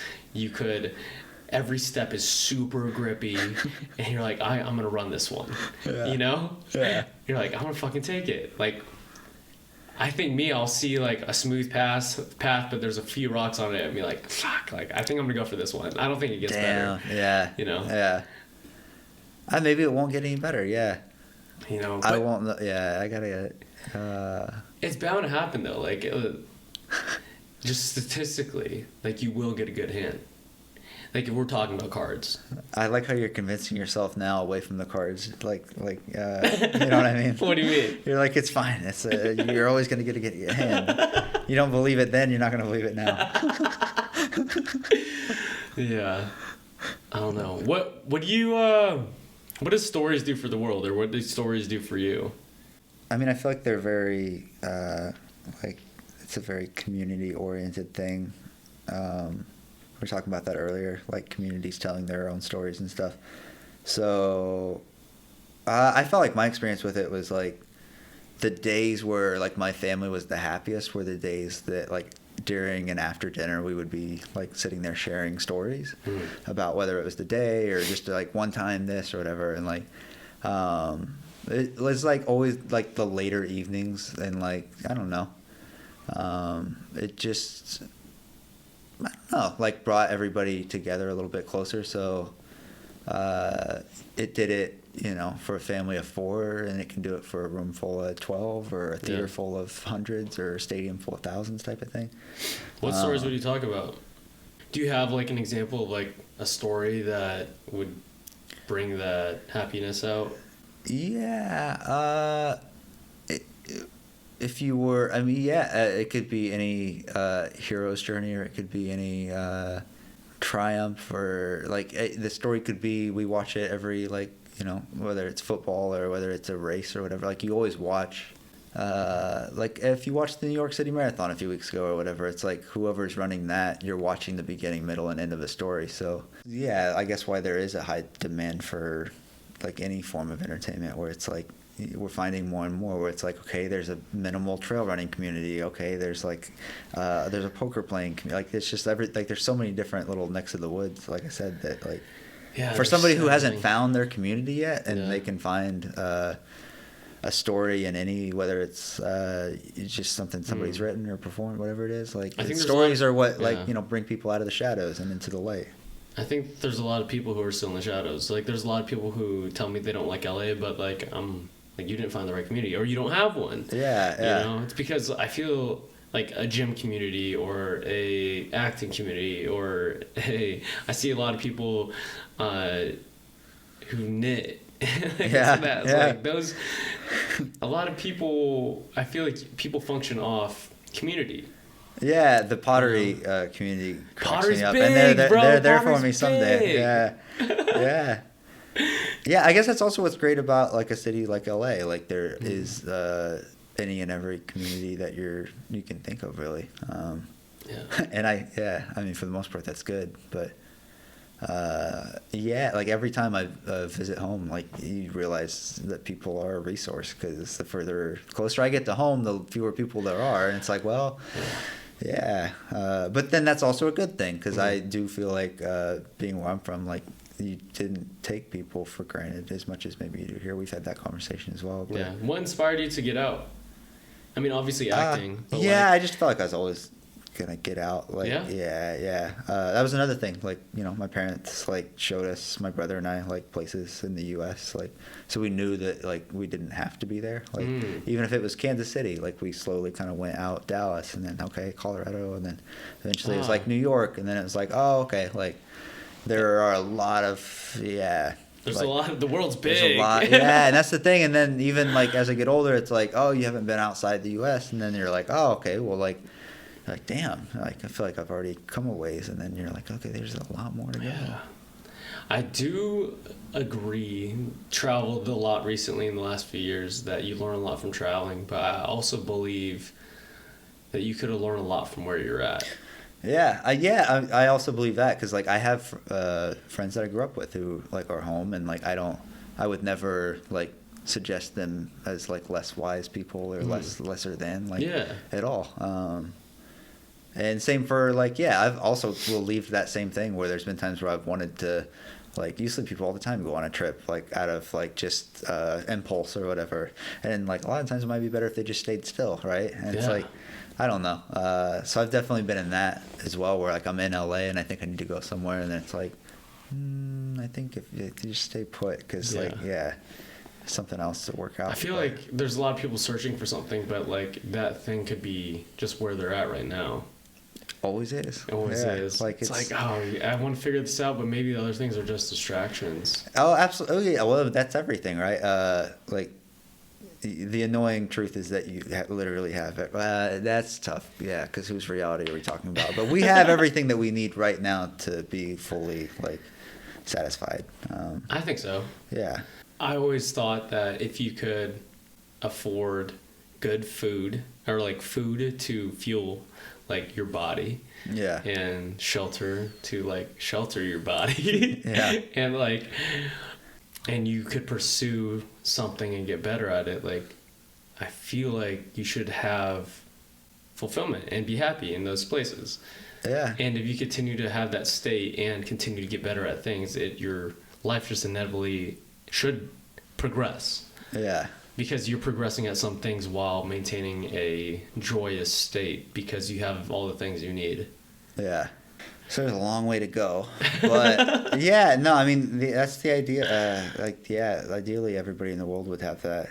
And it's like, I don't know. Yeah, it's such a back and forth place. But hopefully more people have more opportunity today than they, yeah. I mean, technology for sure has helped. Yeah. Maybe, I mean, we were talking about earlier, it's like we saw a child play on an iPad for hours and didn't have a lot of communication, like yeah. There might be a negative to that too. For sure it is. Yeah. Avery's like, yeah, technology's negative. Well, that's the thing. That's what was the definition of science? Science is the faith that the future behaves like the past. Yeah. So that's why sometimes our present scares me, because when it's our past, I'm not so certain about our future. Yeah. That's all right. Optimistic days ahead. Yeah. What advice do you have for, I guess, someone who wants to do what you and I do in some areas? Like, I've really been thinking about it very fortunately lately that midday on a Tuesday we're hiking up a mountain or teaching someone something valuable that we know is valuable because we've experimented it on ourselves. Right? Yeah. I feel like everybody's got that thing.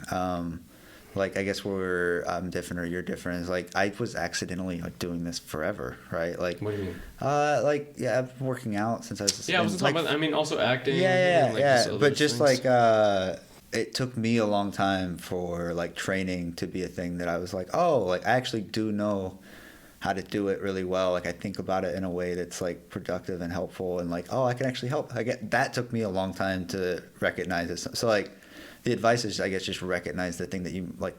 If you're wondering like what you're good at, like a lot of times, like I don't know, it might already be right there in front of you. Yeah, it might be the thing that you've been doing for a long time. Yeah. So then once I was like, oh, like this is genuinely helpful. Like I like to help people, and like, oh, this is a way that like, oh, and this is something specific that I do. It's like, oh, okay. So I accept that, and then now it's an easier like thing to like have in my life. And then same with acting, where it's like over time, it's like, oh, I don't have to, like, there's certain things that like anything, like, the more you do it, like, just the better you get at it. And it's like, oh, okay, like, I can help.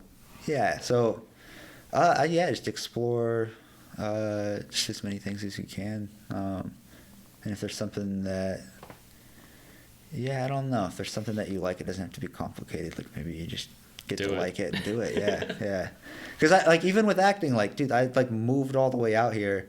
And like still found a lot of ways, like every audition, to be like, oh, like there's a lot of other people like you start to immediately fill your head with like reasons of why, and then it makes it not fun and enjoyable. When in reality it's like, I don't know, like I enjoy this by itself. So just the act of acting. Yeah. That's one thing that I realized. I think that's made me be able to do the podcast for so long, because there was a few friends who started a podcast at the same time that I did. Yeah. And none of them podcast anymore. None of them's. And I was like, I generally like talking to people. I generally like, just regardless if I ever make any money from it ever, which I made a little bit, right? Yeah. Just like, no, I want to learn about this person. I like the act of it, like just the doing of it. But a lot of people are scared of it. So like, I bought a mic and I bought like a Zoom recorder and this and that, and I didn't start it for the longest time. It's like a lot of people buy the course or the acting class and this and that, but they never act for a very long time. In my opinion, I was just afraid of it, of putting myself out there, because it's not, it's scary. Yeah. You know? Yeah. It's scary to do. Like, to do something that you have no clue how to do. Yeah. You know? And then committing to it and be like, oh, I'm going to get good at that. Yeah. And it's inevitable if you keep doing it. Like, you will get better. Yeah. Like, if you go on 1,000 runs, I promise you it's better than the first, no matter what. Yeah. You know? Yeah. Because, after how many hundreds of hours of talking, like, you're like, oh, like, even if I didn't know what I was doing for even 1 second of it, like, when I listen, I know, like, you see how you've improved, or you see how, like, well, even just the ums, uhs, and likes, I know for a fact they are less. Yeah. You know, and also there's a lot of people who will say something, you'll respond to me and be like, how do I interpret that? And then I'll think about it for a minute and then respond, versus, oh, I kind of already know which direction this is going. I could go this route, run that trail, and speak about this shit. And everyone has their own story, and it's like really interesting to talk to anybody because they grew up differently than you, and your truths are different than my truths. You know? And the way that you've talked about, like, acting and running is so odd to me. It's really, it's really cool. I'm just like, I don't fucking get this guy, man. Damn. You know? Yeah. Because one time Avery said to me when we were running, I think it was the first time, my legs were really hurting, guys. Like, if we're going uphill, and again, I think we were on shrooms the first time, and I was like, bro, my legs really hurt. Like, I think I need to stop for a second. He was like, bro, just don't listen to your legs. And I was like, and I really thought about it. And I was like, you can decide not to listen to them, and you can decide to keep going. Don't deny their existence. Just, you don't have to listen. Obviously, your body can, like, deteriorate on you and, like, start cramping, and you physically have to stop. But, like, when they're just hurting, you don't need to listen to them. I mean, there was did you not have that kid on the playground who would, like, cry just so the teacher came out, you know? Sure. But they weren't really hurt. Yeah. You know. Like the NBA or a lot of sports. Yeah. That's what I tell myself is happening if there's a little bit of pain. Yeah. Yeah, but a lot of people don't have that perspective, because I was telling, like, when we go on runs and stuff and you hear someone like, or this and that, blah, like, we don't even react. Like, we don't even say, are you okay sometimes? Yeah. And there's some friends out here who, like, when they say something, I'm like, are you okay? Like, take their shoe off. Like, what happened? Like, yeah, no, you've heard, the other night, like, I think you heard a good one. Like, that stump on the way up when I first heard it. I was worried about when that. they're thuds, like, it's, if it's the a thing rock. is, I don't know if it's hard with Avery too, because you're like, that was a good one. And I was like, was that negative? Was it positive? And then I saw it the next day, and I was like, oh, that kind of looked like it hurt, bro. Yeah. No, I did. It did. I don't know what that is. You're so light of it, though. Like, you're so light. I'm trying to figure it out, dude. Yeah, there'll be something. Even when I broke my collarbone, it was fairly light. Like, I was still trying to, like, dab up the guy a little bit. But there'll be something someday. Yeah, I don't know. Do you ever try to press that threshold? Like, do you ever try to redline yourself? In anything or what? In anything, yeah. Well, I feel like everything's kind of followed the cadence of running. Like, marathons were slower than the sprints. And so I felt like that was a different, like, rhythm of life. And then since we've done the trail runs, like, even that's slower. Yeah. And so I don't feel like I redline as much. But, like, I can sustain that orange, that, like, whatever, third, fourth gear for a lot longer. Yeah, so redlining it now is, like, takes place over the course of weeks. Yeah. And then it's a slow, like, chest cramp. And then you're like, oh. What does, for people who don't run, how would you describe that long period of just, like, trekking at, like, an orange level, you know? Like, what does that teach you? What does that teach other people? Like, what? I feel like that's to inspire them to run, right? Because you can't really understand it until you do it. But if you could describe it in the best way possible, what would it be? Describe, like, when they first start. No, like that orange level, that of... I guess where that is, like, an interesting mind space to be in, because it's like I guess I try to get people into that, like, during sessions as well, where it's like, all right, like so what is there? There's a walk, then you would float, then you would jog, then you would run, and then you would sprint. And so it's not a sprint, it's not a run, it's not really even a jog. It's like right below that. And a float is just sort of like being light on your feet, but like kind of that slight lean forward. Like, and you can walk just as fast. Yeah, almost, right? But like mechanically you start to like kind of show your body like that you're more likely to turn it up a gear than go down a gear. But Sure. it's sort of that transitional place. But like the red zone or the orange zone, I feel like it's just something you can probably like sustain for. Well, I guess it depends, man. I don't know how to get in people's headspace with running. Yeah, Just do it. You'll understand. well, guys. like that's where like the nose breathing like sort of lets you know like you don't want to. If all you do have is nose breathing, like you wouldn't get to a point of like no return or to like.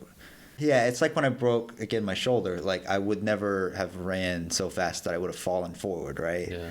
And it's the same with, like, if you were just nose breathing, you would never run so fast that you would, like, run out of breath because, like, there's not a second option. So it's like, I guess the orange, like, zone is kind of that. Like, you're not pushing so hard that you're going to, like, collapse or fail, but you're not also, like, taking it easy. Yeah, I think that's a perfect spot. Yeah, it is. Yeah. And, like... That didn't really click until you described it right now. It's like, I know I could go at a certain pace where I could nose breathe the entire time. Yeah. It's a lot slower than like the pace that we usually go. Yeah. So we should be going the slower pace for Probably. real. Yeah. Ah. For not even, probably for real. And that would be the reality. Like, we're not as fast as, like, I don't know. Because we can get away with that. We're young and our bodies are still good, but long term we'll want that. Are you scared of aging? Kind of. Yeah. I think I'll be all right for a while, but hopefully. Yeah, I don't want to get old. Yeah. But I think, like, I don't know, get old gracefully, and like it'll be fine. But by the time we're 85, how old do you want to be? How old do you? Yeah, let's go. How old are you? I think with our generation, the science and everything going on, if we have the resources, which is hard to do because you could have healthy doses of added testosterone, right? Yeah. As you grow older to maintain muscle mass, and like you've already had kids and stuff, and like that's just purely by a doctor to help maintain those test levels, to maintain the bodies that we have and this and that, and you could do it healthily. So like you could have a healthy body with science, and if you have the resources and you eat properly, for like 100 years at least, for sure. Yeah. But like I wouldn't want to live long if my body isn't working properly.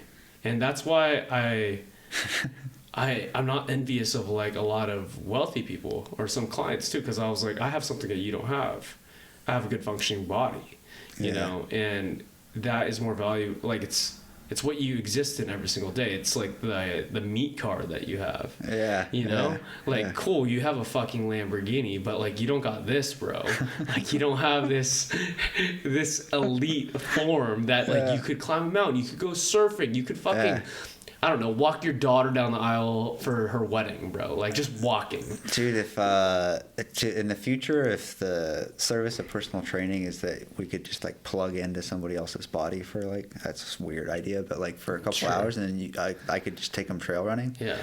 That'd be perfect. That'd be ideal. Yeah. That's one thing that... And that's a fair exchange. Yeah. No one, I think personal training is undervalued.